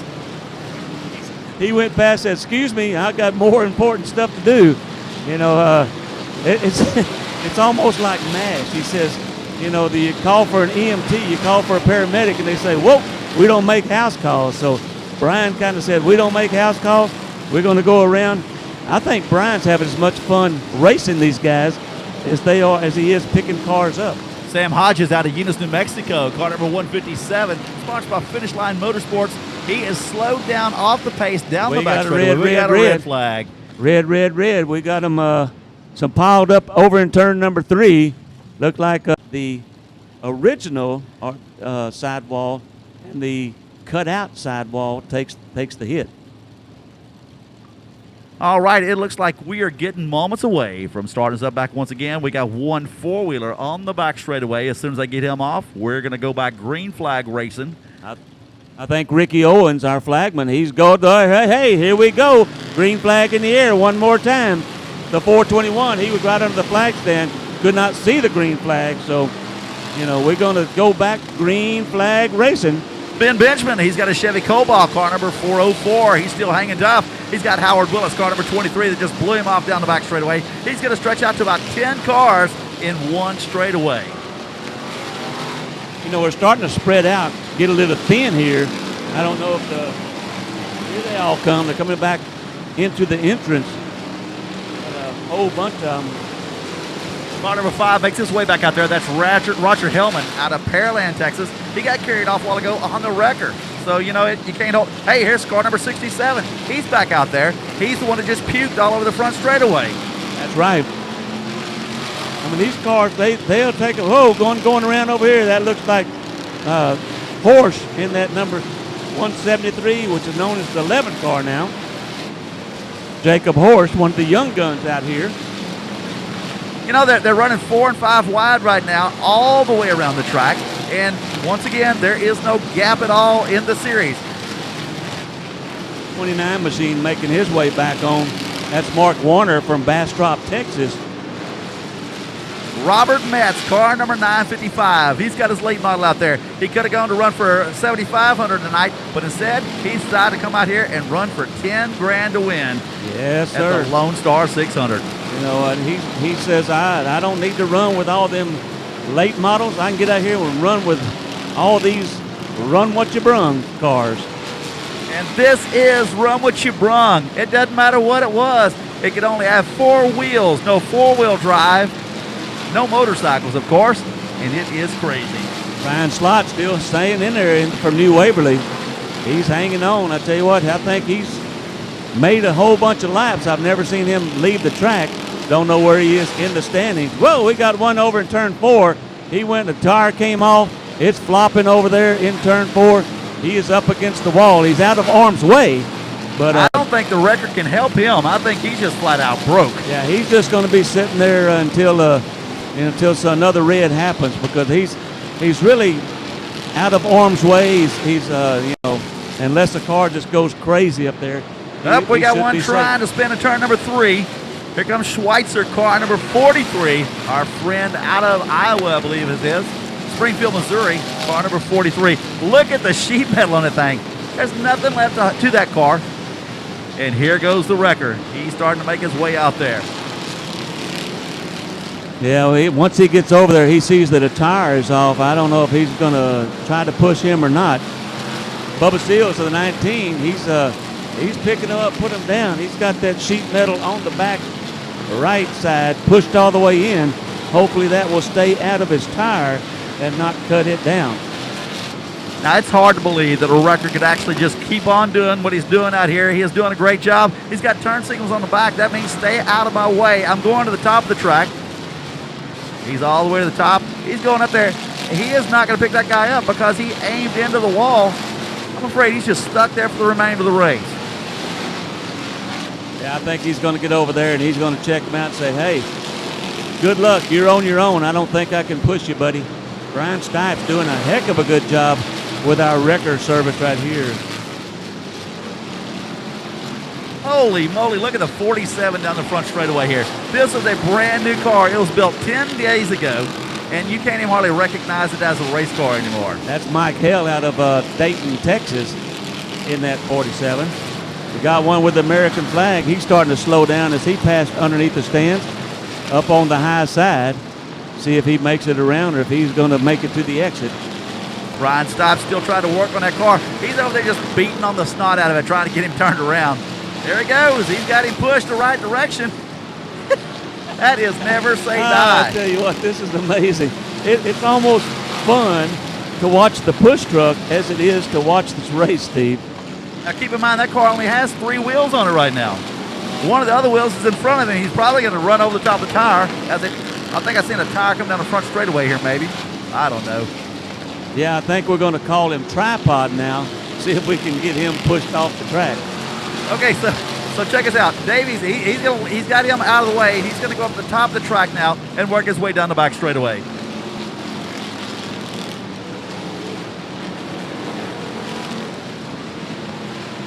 Yeah, the 14 machine, he's still hanging in there, AJ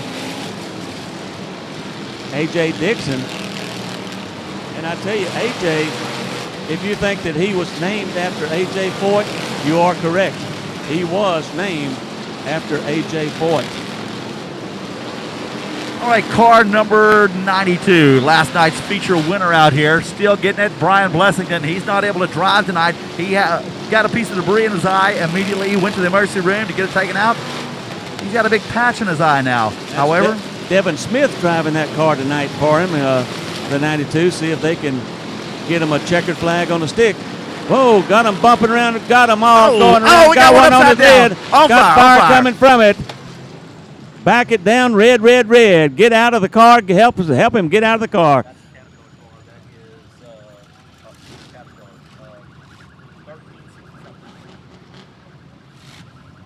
That is 1361, Alan Lindo out of Hallsville, Texas.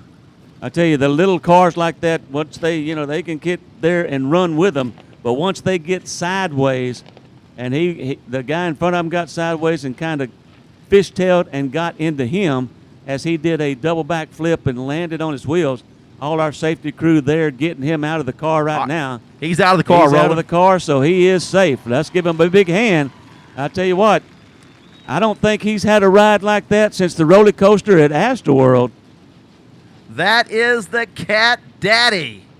Man, 2.3-liter Ford engine in that thing. He's been hanging out here tough with the big boys all night. Once again, he's got that helmet off. He just put you on a show. Make some noise for him. Yeah, we'll get some of this debris off the field. I tell you what, we're gonna. Brad Dixon should be down there checking, see who's leading this as we are. We are been past the halfway mark, so we're probably unofficially around lap 200 plus. And I tell you what, it's as good a guess as mine as it is for you. So you make up a number, and that's what we'll say. All right, so we're getting records all over the track, trying to figure out what all is going on. A while ago, we saw the number 67 car over here in turn number 3. Two guys up here, it makes it a little bit easier to save your voice, huh, Steve? Oh, it does. Car number 143 out here on the track. There's another car we have not seen. We haven't really talked about him, It's crazy that you can't talk about all the cars. We got so many of them out here. Sam Burnett out of Centerville, Texas. I was talking to him. I said, man, I have been to Centerville, Texas. We're back to racing. Here we go.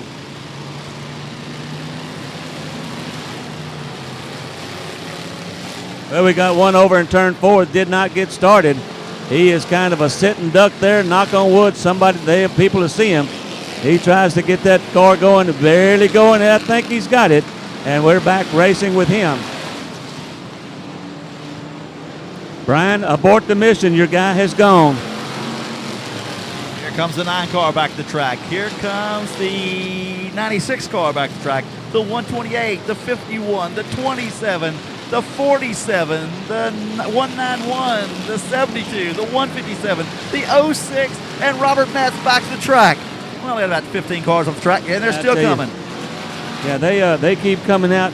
I tell you, they had that caution that give all these guys a chance to fix kind of what was going on with them. Whatever Robert Metz got into over there, his pit crew, got him back on the track. And he's still up in the top of this contest. The 191 of David Leger Jr., he's still one of the bad guys up here. I think that's him right here, the big 9 on the side of it. He races number 9, but tonight he had to put a 191, and that is his number tonight. Cecil McCreary in the Tomater, he's still hanging in there. Now, what's funny about Leger, car number 191, he's driving basically a factory stock. Oh, we got a pilot going into the pit area. It's all good. Everybody's all happy. There we got one there, over there. He's going to back up and try to sneak around and go backwards and get off the track, and he does as we stay green, green, green.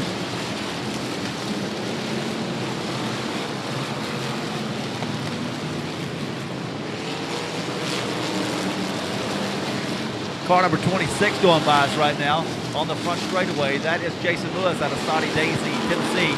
And, you know, we're trying to catch all these cars, trying to find out who everybody is. It's just right about impossible to talk about every car that's going on. They just went by 4 wide right below the start-finish line. You know, I've been sitting here watching Steve coming out of turn 4, way up by the tire. Those cars are really, really bouncing there. I don't know, see, like Bubba Seals, he just come through. I think that the track is giving up on that corner. I don't believe there's any debris. It's just some bumps going across as a 67 kind of bumps and jumps and keeps on going. We got a brand new car out here that came out here tonight. Chad Fuseley out of Clute, Texas. He's driving a little 4-cylinder car, running all the way at the top of the track, trying to keep his nose clean. Oh, we got one around in turn number 4. Can he make it all the way around? He is going the wrong way, the 51 machine. A 51 of Dwayne Blaylock from Manville, Texas, as he's going to back that car around and try to get it going. Oh, stay right there. Come on back, baby. We're going to come on down. Everybody's clean and green. 43 is off the pace. I think he's got steering issues. He might be stopped in the middle of the front straightaway. He's trying to make his way down there if somebody does not go. I tell you what, the Blaylock crew down here, they were jumping and clapping whenever the Dwayne Blaylock. What were they doing? They were They were jumping in something. Yeah, jumping in whatever else was going. That's what's bad about the microphone actually picking up everything you say. You work at a racetrack every Saturday night, you say all kinds of things, and man, it happens. It happens. A lot of time clapping and crapping sounds a whole lot alike, but so we'll call it clapping, okay?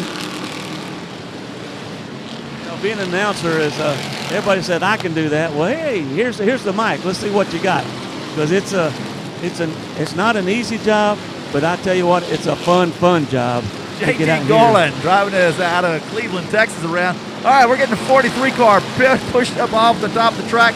He's taking everybody with him all the way to the woods. They're going to the track strip. Turn around, boys. It's time to stay on the racetrack. Yeah, they went to a different county over there and brought it back. So, yeah, we're back trying to get the 43. You know, Brian just kind of pushed him over and said, hey, you just stay here, guy. That's all you're going to get. That's where you're going to stay. Jerry Schweitzer, he had a really pretty car. It's not that pretty now. He's parked at the top of the track. I think the record side, that car is too ugly to continue on racing. I don't know if he meant the car's too ugly or the driver's too ugly, but he's going to stay right there. The 408 car goes around in turn number 2, and that is going to be driven tonight by Kyle Dixon out of Humble, Texas. He gets the car back on the track, keeps on going. A.J. Dixon, he's still out there in that 14. He's still picking them up and putting them down. Robert Metz's car number 955. He will start. The sheet metal is starting to flap pretty hard. I just saw him bounce a while ago, and the sheet metal on the right side looked like it bounced up about a foot in the air. That sheet metal on the late model might not last too much longer. You watch that late model, and I keep talking about him. As he gets on the straightaway, boy, he can blast it and pick and pass some people. But, you know, it's if that car, like you say, will hang together. Now, Ben Benjamin just went by at car number 404. He's from my home track at Leesville. He was a promoter up there. Last night, he burned up a transmission. They brought another car down here. They pulled the motor transmission out of it, put the transmission, changed the transmission out on the front-wheel drive car. It's not a real easy process. They got it done. That's all about racing. You know, I heard a report, and I forgot which group it was, the Kansas, the Ohio guys, somebody from way out of state, that they called last night and ordered some parts, or some parts from their shop, I guess from Kansas, wherever they're from. And this morning, they was reported a flatbed truck brought parts all the way around and serviced all these guys that are from way out of town. Well, we're Yeah, red we're gonna flag go red. again. Uh-oh. We're pushing and crushing over here. Yeah, we bang under caution, so we're waiting, going to clean up this little mess that we got right here. One thing, Steve, I hadn't talked about. Our flagman tonight, Ricky Owens, for 2 nights, he has been up in that hurricane dust. Let's give it up for our flagman, Ricky Owens. Maybe either Bert or Jeff out there trying to get him off of here. We got one car getting pushed. That's the 851. Last night, 851 was really doing. He was really doing good, and then we couldn't find him, and there he is. Yeah, Dustin Smith, he's getting pushed to the infield. He's going to say, hey, guy, that's about all I got for you. So we're going to clear the field. Green in the air one more time. Our flagman, Ricky Owens, says, come on, let's do it like a Sonny Pruitt.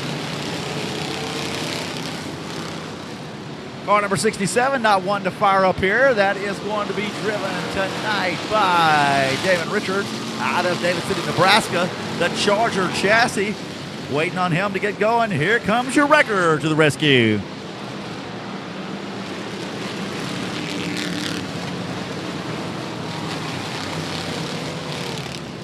Lots of liquid over there coming out of turn number 4. Oh, Howard Willis around the front straightaway into the wall.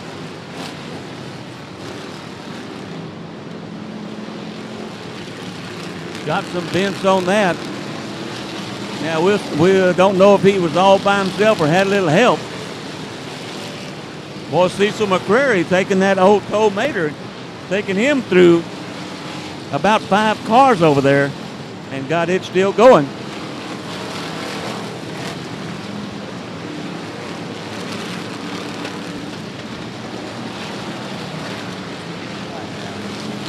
All right, so we got some good racing action here on the track here. Phil Dixon in the A1. Howard Willis in the 23 machine. Howard Willis might think that he had a little help going around. He might drive up beside him and say, you are no longer on my Christmas list. All right, we're winding down. We got to be around 75 laps to go, I would think. And it's getting close to the end of the race. We have no idea. We're just hoping and guessing right now. 851 gets fired back up. He's going to join back in the track. He parked out there in the Dustin Smith, in him. He got the car, had a truck come push him. I think that's all it did was just to cool that motor down a little bit and get him fired back up and into the contest. We got a fire again on the front straightaway here. The 47 car. He's been smoking and firing the whole dadgum thing, so he's still going. Car hadn't burned up. He hadn't caught on fire, so everything's good. That's Mike Hale out of Dayton, Tennessee. Been on fire about 5 or 6 times. He says just let it eat. It's all good. They're 4 wide as they go underneath the start-finish line here. Cars from California, New Mexico, Kansas, Iowa, Oklahoma, Texas, Louisiana. Lots of states represented out here tonight at Royal Purple Raceway. You know what? And I think this thing's getting bigger and bigger, Steve, because each year we get some people, from different places. Howard Willis coming up behind Phil Dixon, kind of maybe giving him a little tap saying, hey, remember me? So, yeah, both these guys been driving for a long, long time. They respect each other. Sometimes they do get into each other, but after it's all said and done, it's kind of turns out to be a racing theme. All right, debris all over the track as it's been all night long. Seals, car number 19. He's still hanging tough, looking good out here.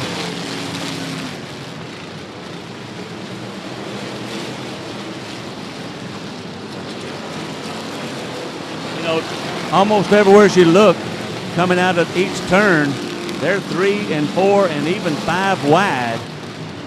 It's kind of something's got to give, but these guys have been driving like this. They've been driving side by side and doing a good job of staying off each other, basically. Roland, you're right. I think there's a rut that has developed down there at the bottom of turn, and you can see the cars starting to bounce pretty good because of that. They're either going to start driving around it, or we're going to start seeing some broken axles and A-arms.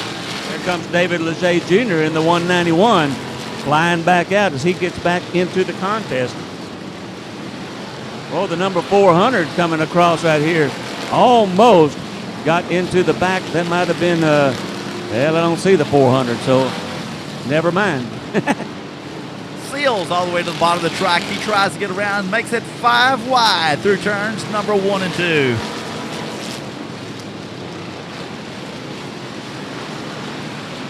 Now I'm looking for Robert Metz in that 955 one more time. I don't see him around. I don't know if he left the track. You see him out there? He was on there a while ago. I haven't seen him lately. Here he comes right here as he bounces through the ruffled potato chip coming out of 4. He's been on the bottom pretty well all night.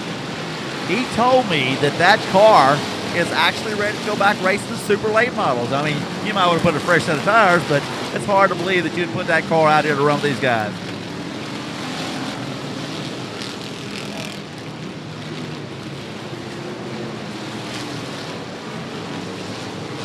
Lynn Hardy out of Houston, Texas. Lots of smoke. We got one around in turn number 3.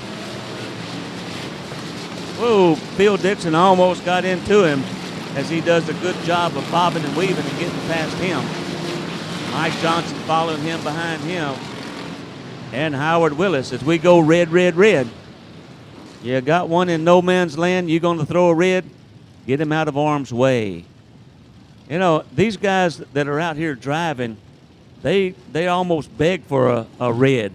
That gives them a chance to slow down, catch their breath. You know, the old arms are about to fall off from steering around. They got cramps in their left toenails. Man, they're really just saying, please give me a caution so that I can go, thank it's you. green flag time already. Here we go. I guess we just got to turn that guy around. We spun him around and said, let's go do it again. Boy, if you was taking a little nap, you missed that start, didn't you? It wouldn't take you long for the snooze button to go off, though, pretty quick. Here we go, 5, 6 wide down the front straightaway.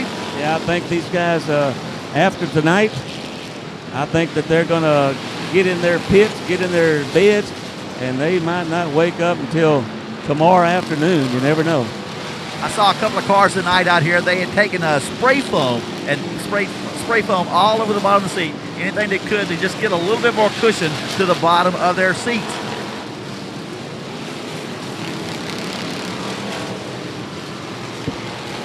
Looking for Robert Metz to be coming back around. He was your current leader a while back. You got a good pileup going down the back straightaway. They're going 5 wide as they go down the back straightaway.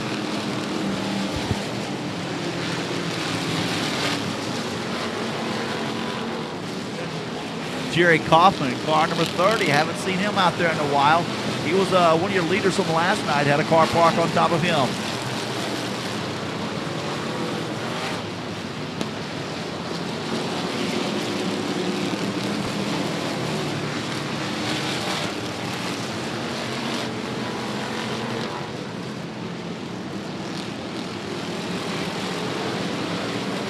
You know, I've been looking at the 191 of David Leger Jr., thinking he was the black car that had the 9 on there, but he is a white car going under the flag stand now that's got a 1 and a 9 on both sides. So he is unofficially one of the top dogs running out there up at the front of this. All right, Roland, once again, we've actually stretched out. We've got a 100-yard gap, and this happened. The same thing happened last night. We finally got to the point where we get a 100-yard gap at one point in the racetrack. And that's called clean air. Good luck on that. This is like Martinsville or Bristol. I mean, if you like door banging racing, you should be here. $5 to get in the grandstands. We went to Kima today. It cost us $7 just to park.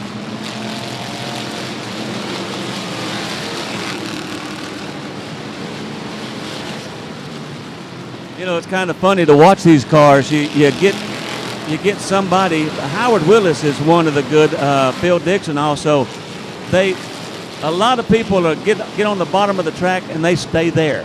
Some of them get on the top side of the track, they stay there. Some of these cars are like Howard Willis, the legend. He is making his way up and down wherever it is clean, wherever he can pass. I mean, he's racing. You talk about clean air. I want you to look at the nose in that 23 car. That's not really very aerodynamic looking. It looks like a piece of sheet metal on about a 30-degree angle. It's not pretty, but I guess it's working. Yeah, one of his sponsors, it looks like almost like a limited modified that he's got the nose pushed way down on it. I don't think that's designed like that. I think it was possibly helped by some of his buddies. Robert Metz has finally got something trying to pass him. Car number 588 trying to get around him, and that is Eddie Thibodeau out of Vidor, Texas. You know, getting on and off this track is kind of a challenge too. You see some guys trying to exit, and they'll move up high and try to exit, and somebody come up behind them. So you got to pay attention all the time out there because you don't know who's up. 63 getting back onto the track. He's flying out of the tunnel as we go 5 wide underneath the flag stand. 47 car. I've talked about him all night long. Brand new car. They built it 10 days ago. There's no sheet metal left on the thing. It's caught on fire several times tonight. He's still out there getting it. He is getting it fast, and that is car number 47. That is Mike Hale out of Dayton, Tennessee. You know, you look at the 812, Nick Vandiver. He's out of Humble, Texas. You look at the back of that, and there he goes underneath the flag stand. It looks like the right side is trying to pass the left side as Robert Metz comes up on him in the late model, and he screams past him with all the extra horsepower that he has. Rob Slott out of New Waverly, Texas. He drives car number 48 out here tonight. Not really one of the prettiest cars I've ever seen Rob Slott in, but he's been out here running it all night long. Got the big old yellow cone up on top of there. You know, earlier or last night, everybody had LED lights all over the car. It helps the scores to keep up with where the car's at. Now, tonight they said no extra lights on your car. And the reason for that is because the wrecker is going to be on the track trying to chase these cars down. So, you know, a lot of guys spent a lot of money on the LED lights today to put on their cars and had to take them off.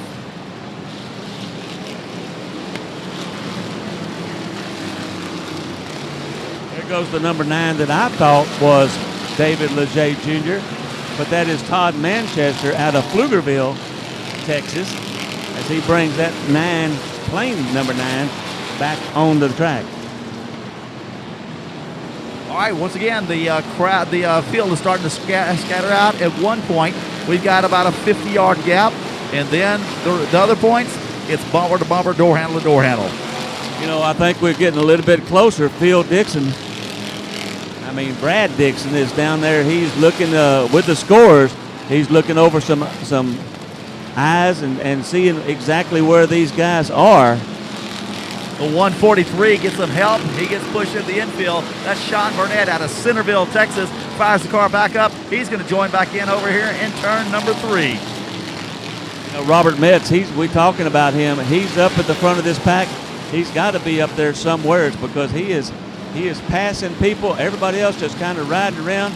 You'll see him come out of turn 4. He'll push that pedal and he'll pass 2-3 cars. So he's got that 955. Stretching it out. Roland, did you see the 812 a while ago? That is the Vandiver car. Look at the rear quarter panel of that car. That's what I was talking about. It looked like the right side's trying to pass. Oh! Got one going around backwards. That's the 157 machine. He's out of New Mexico. Of Chris Myers from Eunice, New Mexico. He's going around the different way. And the 143 machine of Sean Bennett from Centerville, Texas. As they go normally nose to tail, they are nose to nose. Nathan Heshon out of Austin, Texas in car number 41H. Hadn't had a chance to talk about him. And the reason why is because I just realized that is a 1 right there next to the 41.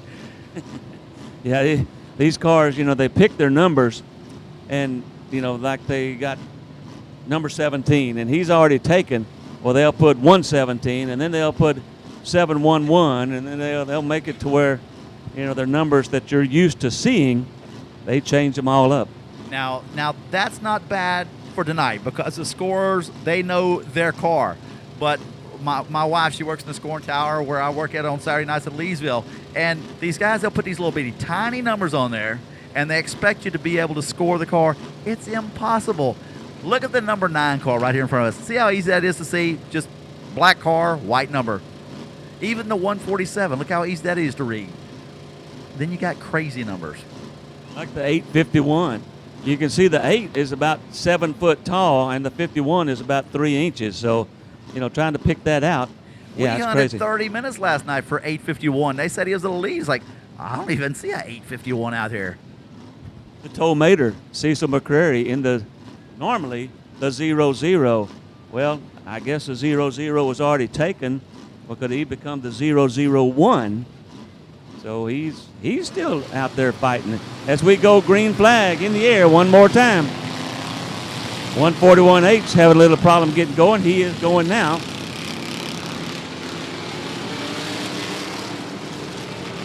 All right, the 149 car. That car had quite a bit of damage on it from last night. They got it all straight back. Richard Danielson out of Trinity, Texas, sponsored by Danielson Motorsports. The 128 car is Billy Williams out of Bell Mill, Texas. I don't know what that, it looks like Captain Hook on the back of his car, some kind of weird hook as you see him coming around, almost like Back to the Future car. Car number 32, Joe Williams. No, that's Joe Williams, I believe, out of Waco, Texas, parked over here. He'll get pushed off. A little Dodge Neon. Dodge Neon isn't fast to begin with, but they put a wing on top there just in case it should break out and start going fast. These guys coming out of turn 4, you'll look at the wheels as they go on the inside. They kind of jump across, there to, it's becoming kind of a pretty good little bump in turn number 4. Yeah, I'm going to watch Robert Metz in car number 955 as he goes down the back straightaway. He's already passed 1, 2. He's trying to get around. Right now, he's got about a half lap in. He's passed up 3 cars so far. Yeah, he comes up on heavy traffic, but once he clears them, that big old motor kind of kicks in, and he'll pass 2 or 3 cars. And so he's one of the guys that's up at the front of this pack. We'll see how it all turns out here shortly. 14 car off the pace of A.J. Dixon out of New Caney, Texas. He gets it back up to going. Looks like he'll pick up the regular speed now. Mark Warner out of Bastrop, Texas in that 29. That car still looks like it's in good shape. Hadn't had a lot of beating and banging on it. Right now, the big battle is to see who's also going to pick up the $5,000 bonus money by having lowest combined scores between the 2 nights. Like last night, Phil Dixon finished 3rd, so he's got a 3 right now. So whatever he gets tonight, you'll add those 2 together. The person with the lowest score, $5,000 to their pocket. Howard Willis, part of that up there. He's doing good. Him and like I said, Phil Dixon. Some of the other top dogs up there that.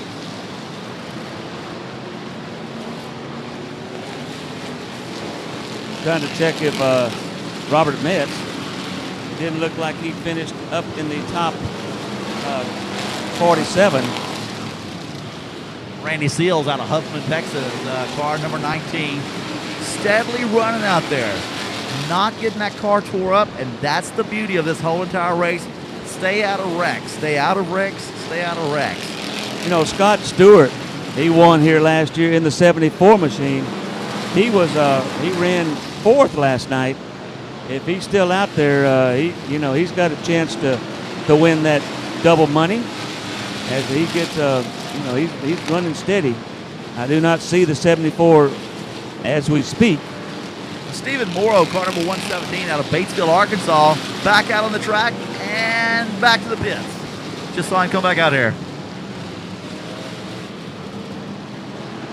Looks like Ben Benjamin, car number 404, off the pace on the front straightaway. He's seeing lots of smoke coming out of his car. I think he might have just smoked another transmission. Here comes the wrecker to the rescue. Brian. Yeah, he's working his way to the pits. We got one stuck in the exit, so he's going to work his way up there and push that guy out of the exit. Hey, guess what? Number 47, he's blowing lots of smoke again. He might be catching on fire here in a couple of laps. You never know. That is Michael out of Dayton, Tennessee, sponsored by K&L Auto and New Salem Alignment. He needs to have a sponsor just out of oil, just to keep oil in this car here. You know, that's what I've always said, that it will stop leaking oil as soon as it runs out. He has been on fire. He's been out of fire. He's been smoking. I'm telling you, he's running that car until the tongue is hanging out, and I think that's getting closer than what we really know at this time. Every time that car number 72 goes by, that is driven by Samuel Farmer out of Fort Worth. He's got a big old white pole sticking up on the back. I just keep thinking it's a jack stand. They forgot to take the jack out of the back of the truck. And let me see if I can stand when he comes back around here. But every time I look up, I see this big white pole sticking up there. It scares me. It's like, man, get the jack off that thing. Right here. Yeah, that's the car I was talking about earlier. It looks like the Back to the Future car that's had the hook that got all the power to go, you know, up in the outer space or Back to the Future or whatever. All right, Brian Stipes hooks up with Ben Benjamin on the back straightaway. He'll Fire push the Chevy Cobalt off. Fire again coming from the number 47 machine. As he goes by, he's smoking, he's on fire. And he's smoking, he's on fire, but he is still under power. Check out the number 5. He's back out here. He's been on the record twice. Roger Hellman out of Pearland, Texas, sponsored by Parts Unlimited. We got the fire. We got a big fire under the number 47 hood right now. Here it goes. Don't worry. He'll run out of oil in a couple of laps. You know, I can tell you, if there's a hard luck award, he needs it because those flames are getting bigger under the 47 car. I'm just wondering if that seat's getting a little warm under his tutu, you know. It's getting bigger, Ed. It might be time to park that thing this time here. I tell you, I don't like fire. I would have already been bailing on that one there. I figure, you know, he came from Tennessee. I'm going to keep it going. You know, he's still got a lot of power as he's passing some people. Fire blowing out from the right side of the header. And now the smoke's coming. Is you're seeing the reflection coming up in your mirror, and you think that your car's on fire, so you back out of the throttle, and heck, he just keeps on going. Yeah, this may be a strategy move, is what he's doing right here, you know. Oh, man, he's scaring me. Get that thing out of here. Hey, we got a race going on. We've been talking about him for 3 laps now. Yeah, that's true. We're kind of getting a little bit of dust as all of a sudden we got all the surface off of it, and we're down to the nitty-gritty as we about to rubber this track up and get it, you know, a good surface. Well, we've got a surface right now that's about 4 cars wide. They're still trying to run 5 cars wide. We got a big hole in the bottom of turn number 4. But even though for a track that hadn't been run in almost a year, I think his track's holding up quite well. Yeah, I think so. It's holding up, trying to hold up, you know. Howard Willis, Phil Dixon, they've been racing basically side by side. Phil Dixon gets off into one of the lap cars. Howard Willis coming up on Mike Johnson. All right, the 47 has made 2 laps and he's not on fire. He's doing pretty good right now. Oh, the 17 got off into the A1 of Phil Dixon. Hopefully that did not cause any damage to his tire as we still go. AJ Dancer out there with his big wing on, still going around and around. There's some fire from the 47 one more time. Rich but Deedman, it's out. He's out of Coalinga, California in car number 114. He's still hanging pretty tough out here. I watched his trip across America. Came across the desert of New Mexico.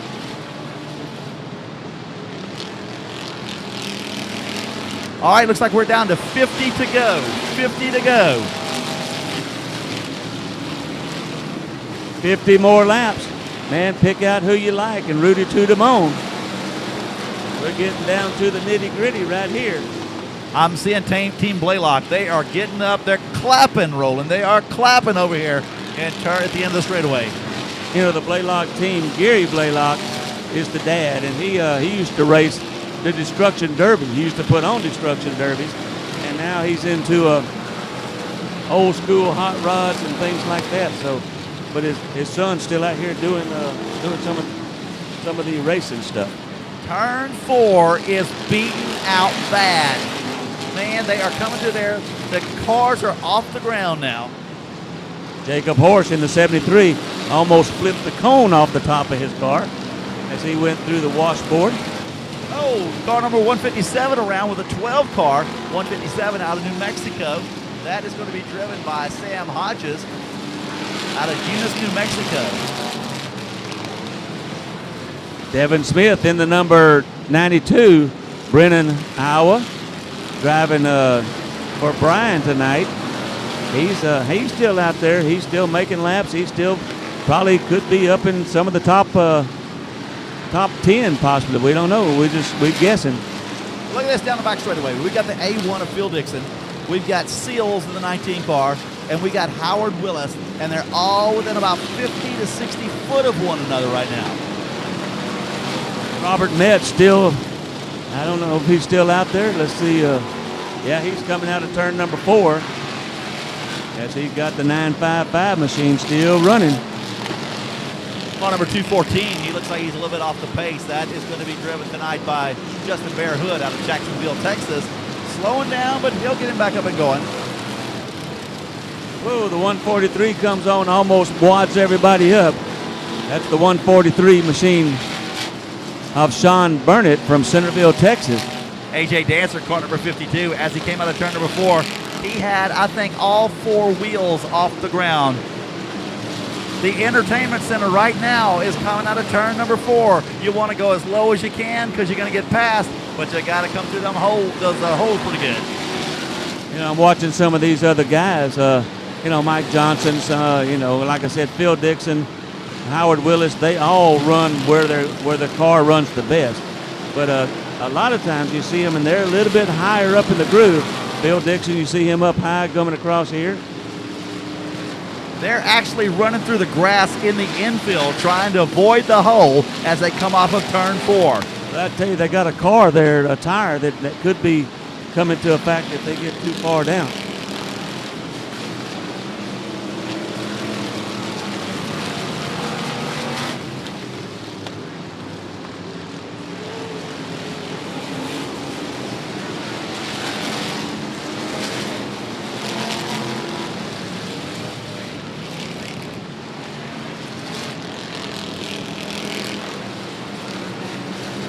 All right, start watching for your scores to start dancing. We're getting close. They're going to throw their flag or sign up at 25, and then we will have a 25-lap shootout. Right now, the top 3 unofficial is the 955 of Robert Metz, Bubba Seals in the 19, and the 191 of David Leger Jr.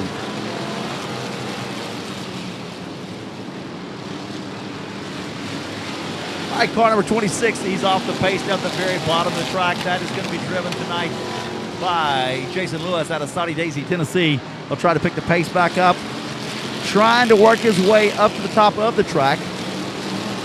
Robert Metz getting off the bottom, starting to run his car up towards the high side. I think he's kind of working that turn 4 where he's getting a lot of bouncing off of it as he's taking that up high.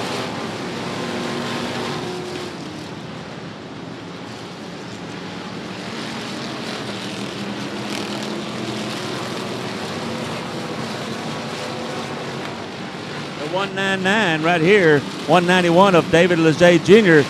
just going under the flag stand. Unofficially one of the top dogs as we speak here. Bubba Seals still riding that one at 19 car as he's going down low. He's going through the bumps. He's still going down low. But I tell you what, he's pushing the pedal and passing some people. The 26 car continue to roll slow. That's Jason Lewis out of Saudi Daisy, Tennessee. Got one stopped over in turn 4. Let's see if our Mr. Push Wonderful truck can come out here.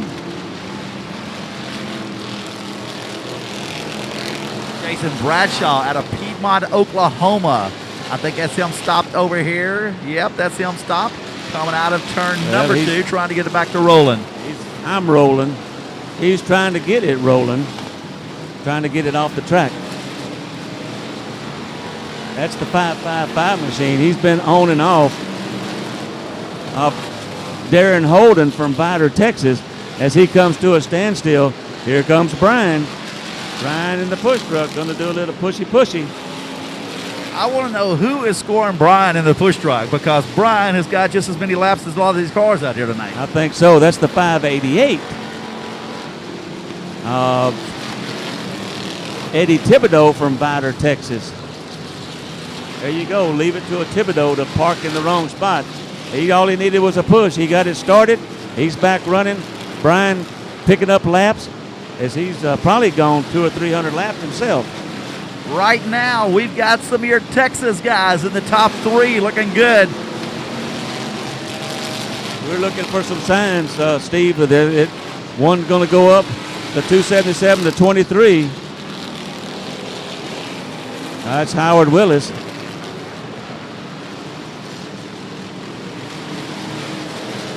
New 14 puts their sign up. We're still kind of looking for the 191, the 19, or the 955. I don't think that 52 car has been off the track hardly at all. AJ Dancer out of Red Rock, Texas. He's just steadily been out there the whole entire time. He might not be a fast car, but he's been steadily going. If you finish in the top 25, you're taking some money home. You know, AJ Dancer's always been a super good racer, and he's always up in the top no matter where he goes.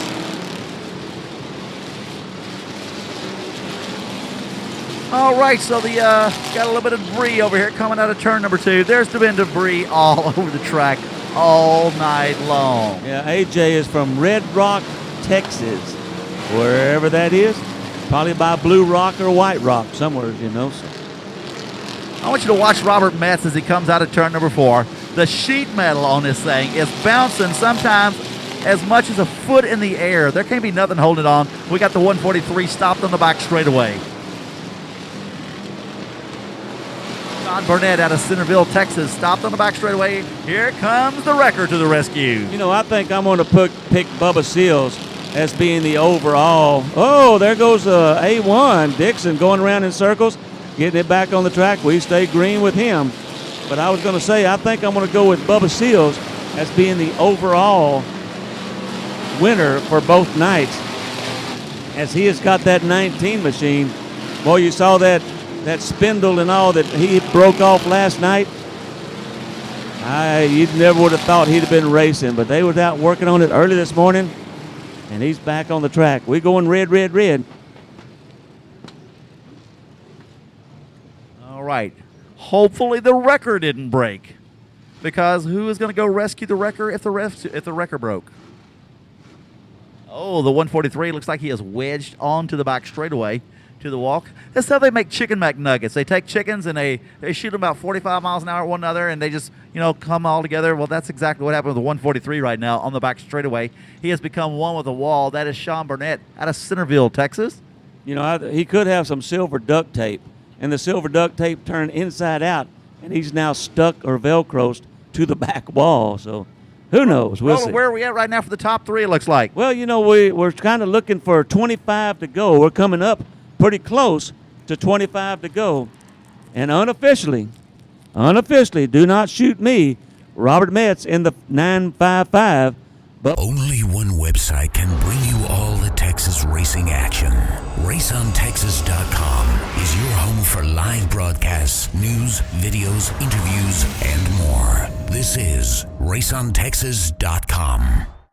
Trailer Alarms is in the business to provide you with the best in trailer protection and theft prevention. Whether you have a small 5x8 trailer, a flatbed, a construction trailer, or even a semi-trailer, we'll provide you with what you need. From trailer locks to alarms, we have you covered so you can sleep at night. Visit us at trailers-alarms.com or give us a call at 877-604-7381.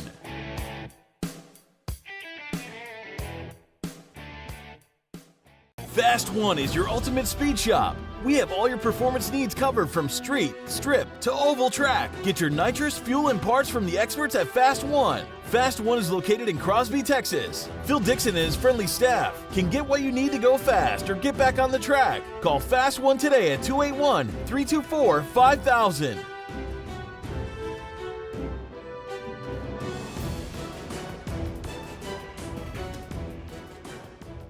That's been out there just steady running. You know, Mike Johnson in the 17. You haven't seen AJ Dancer get off too much. You know, you're guessing at some of these cars on if they're in the top 25, and that's how many places they pay.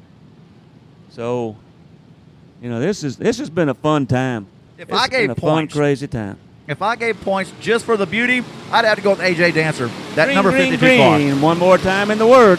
Oop, Jacob Horse can't get that 73 going. See if he's in the way. We got some people coming out of turn 4. And this is why you don't paint a race car black. Yep. He's blending into the traffic. Hopefully everybody will see him coming out there. Oh, Bubba Seals. Bubba Seals sees him. He comes out. Bubba Seals passing some more people. Robert Metz up at the top of the track. First time I've seen him up there all night long in car 955. He is racing with Randy Seals for the win right now. First one to 300, and we're within 25 laps. Here comes our record doing another super job, Brian Stipes. Man, I tell you what, our record driver needs to get an award because he has done a super job of cleaning this track and keeping it clean.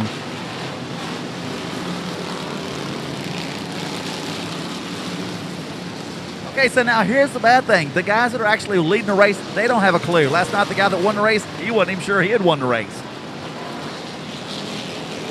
Oop, got one going around the 64. He brings it back together. I have lost Robert Metz to see where exactly he is.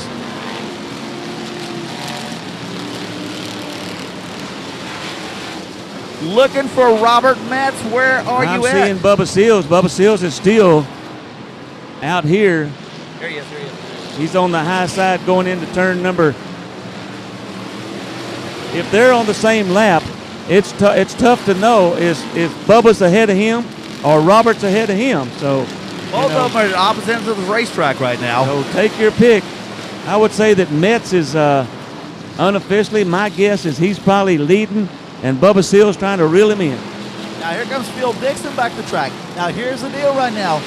Metz wasn't up there last night real high on the scores. And I don't think that Seals was either. Yeah, Bubba Seals was. Bubba Seals was 4th place.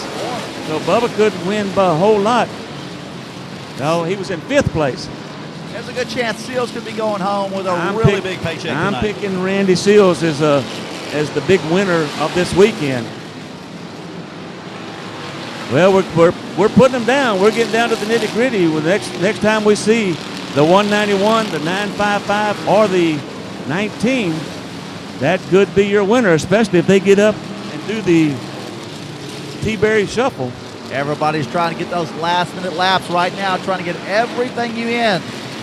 The race is winding down. Man, if you weren't here this year, start making your plans for 2016 because I can guarantee it, Brad Dixon is going to do all he can to make this a bigger show for 2016. You betcha. My plans are to be here with my brand new $40,000 camper. We got one up in the woods. He's coming back in here.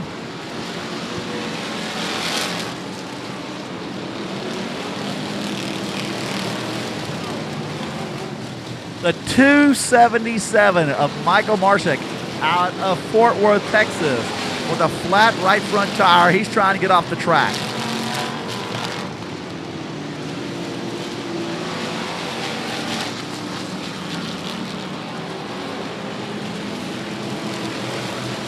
Robert Metz still hanging in there in that 955. Let's see how long it takes Bubba Seals. Bubba Seals at the somewhere. Here he comes.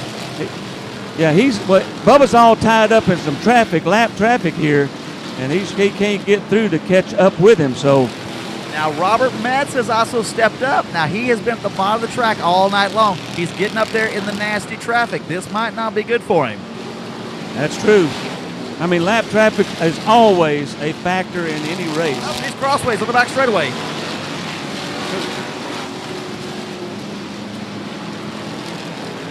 Robert Metz reels it back in. He's up in the lead right now. He is catching up to Randy Seals. You got me all Bubba excited. Seals. I didn't know what you was talking about. Well, I was pointing. I'm sorry to my wife. She complains about that all the time. okay. I get excited. You got me all, woohoo, what happened? And I tell you what, it's tough to see what happened. When you're looking to the right and something happens to the left, you're looking to the left. This thing has been crazy and fun this whole weekend. So we are winding it down. We're probably within 15 laps at least. Yeah, we're looking for our scores to throw up a number. I think it was 47, and he's not on fire right now. That's a big news for him right now. Well, if he finishes this race, he gets the hard luck award. I guarantee that. All right, Metz is within a quarter of a lap of Seals right now. You know, but there's a whole lot of traffic all around them. That traffic is going to become a factor. That's what happened last night to Bubba Seals, is he got mixed up in some of that traffic, crazy traffic. Randy Randy got off into him. He still goes. He might have had a flat tire. Bubba Seals gets up high. Oh, man. Seal is going to the drag strip. He lost a tire. See his tire come off? Now, I think the tire is off another car. We got smoking coming from the 47 one more time. Maybe Bubba Seals ran over that tire. Seals is out. He has parked at the top of the track. He was in the top along with Robert Metz. Tough break for Seals. We still got a car parked here on the front straightaway. Fire still coming from the 47 machine. The flying hot dog wagon, car number 47, once again on fire. One parked right here. I tell you what, Bubba Seals could use a red. I don't know if that would give him a chance to get back on there, but he didn't finish the race last night and still ended up in 5th spot. So just because you don't finish the race, it's how many laps that you complete. But how sad is it that he had been running up front this whole entire way? Bubba Seals. Whoa, got one. We crashed big time. Got all the way up here. Almost got into everybody. Somebody got into the stop. We got a red. Man, we flew around and got into the corner of it. That gives us a chance to go right here. Let's see. Brad Dixon has let's see if he says it.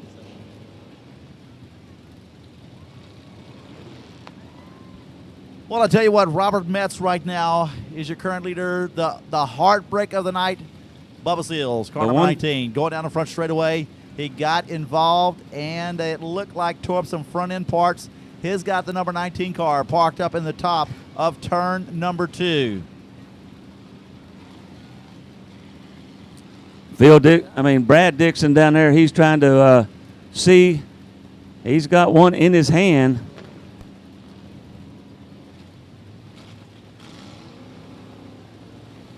He's coming up with somebody's score sheet.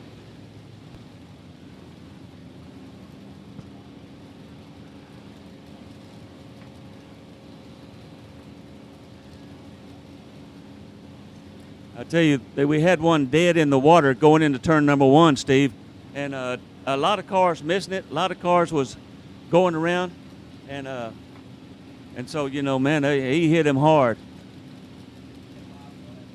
We got Bob down here. He's roving. Go ahead, Bob. See what we got down here with these cars. The 06 had a violent impact with the 41. The 41 was sitting on the track. Both drivers are okay.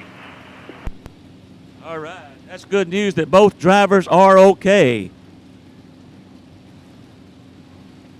Yeah, the 41 machine sitting down here. It's got to be the 141 or something.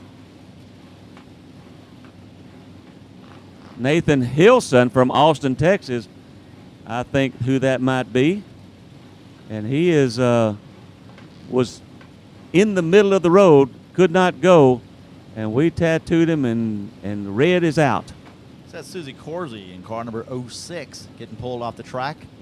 Hard impact. Now, once again, let's go back to Seals on the back straightaway here, car number 19. He was up there. He was actually battling with the 951 for the lead. We're well within the 25-lap zone. We're probably down to like a 10-lap Saturday night shootout right here at Royal Purple Raceway. You know, I'm going to change my my hard luck award. Bubba Seals last night, he ended up 5th spot, but he was running up in the top 2 and got into a car and tore his whole wheel off, and he did not finish it right here. We got our checkered flag right here. We got it right here. Looks like the 163. Is that right? Is that right, Brad? Brad, we got the 163 as the winner? Mike Nichols from Harlan, Iowa. He is your winner unofficially, as we got him going across. Well, he snuck up there, Stephen. We don't even know where he went. The 163 machine. Man, we were watching for Robert Metz. We was watching for Bubba Seals. We was watching for David Leger Jr. And all of a sudden, the 163 machine of Mike Nichols, he comes out of nowhere, sneaks up and gets that checkered flag. We're still trying to find the 163 on the track right now. I know who it wasn't. It was not car number 47.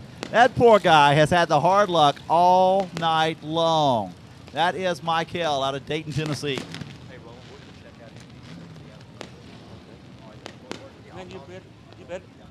All right, Bruce, hey, thanks for all your help. No problem, man. Phil Dixon, car number A1 on the front straightaway here. He's always a tough contender. Car number 93. We're going to talk about him until Roland gets down to the trackside out of Yukon, Oklahoma. Let's see. On the front straightaway, car number 141.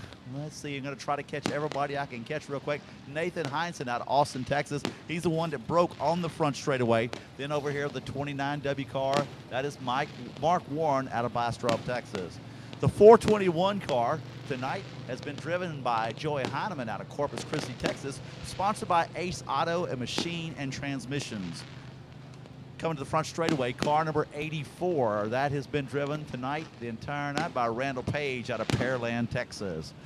Well, ladies and gentlemen, I hope you've enjoyed this race in action out here at Royal Purple Raceway. My first time to ever get to come over here and work. I have truly enjoyed getting the chance to work with Roland, Brad Dixon, and the entire staff over here. It's been a great honor just to get to come over here tonight and get to work with these people here and see what all could go on. I'm looking forward to hopefully having another race out here in 2016, and I appreciate the Race on Texas here, the crew, as they come out here, and they did all they did as they brought out the TV cameras. If you would like to get one of their DVDs, be sure and check with them. They are over there in the pit area, just right behind the concession stand. They've got a truck over there with a sign saying DVDs here. So as all the drivers start making their way off the track, once again, we ask that you please drive safely on your way home. Looking for Roland to find his way down to the track, and as soon as we find him, I'm going to hand it off over to him. Don't forget Skinner, ronskinner.com. He can help you out with all the pictures you could possibly want. He's out here. He probably took 10,000 pictures this week. Be sure and get a picture from him. He can send them to you. They're usually $5 to $10, and they are some of the best pictures you're going to see in anywhere. The guy goes all over the country taking pictures.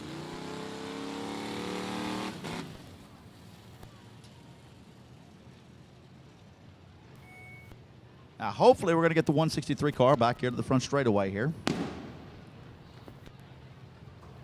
So, rolling. Well, what we're going to do, we're going to check all the scorecards and make sure that we're here.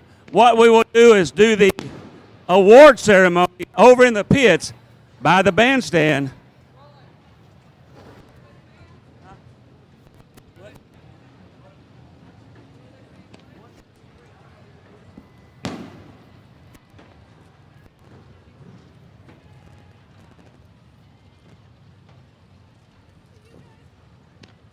Like I said, unofficially, the 163 machine, they're going to check the tapes and go all here. I think the 955, Bubba Seals still up there David Leger Jr., you know, some of these guys all the way up here. So what we do with the awards, y'all are all welcome to go over to the pits as soon as these cars clear and get over here. Make your way over there probably in about an hour after reviewing all the tapes. At the bandstand, we will go right here. Let me see if I can get in there and talk with the 163 machine.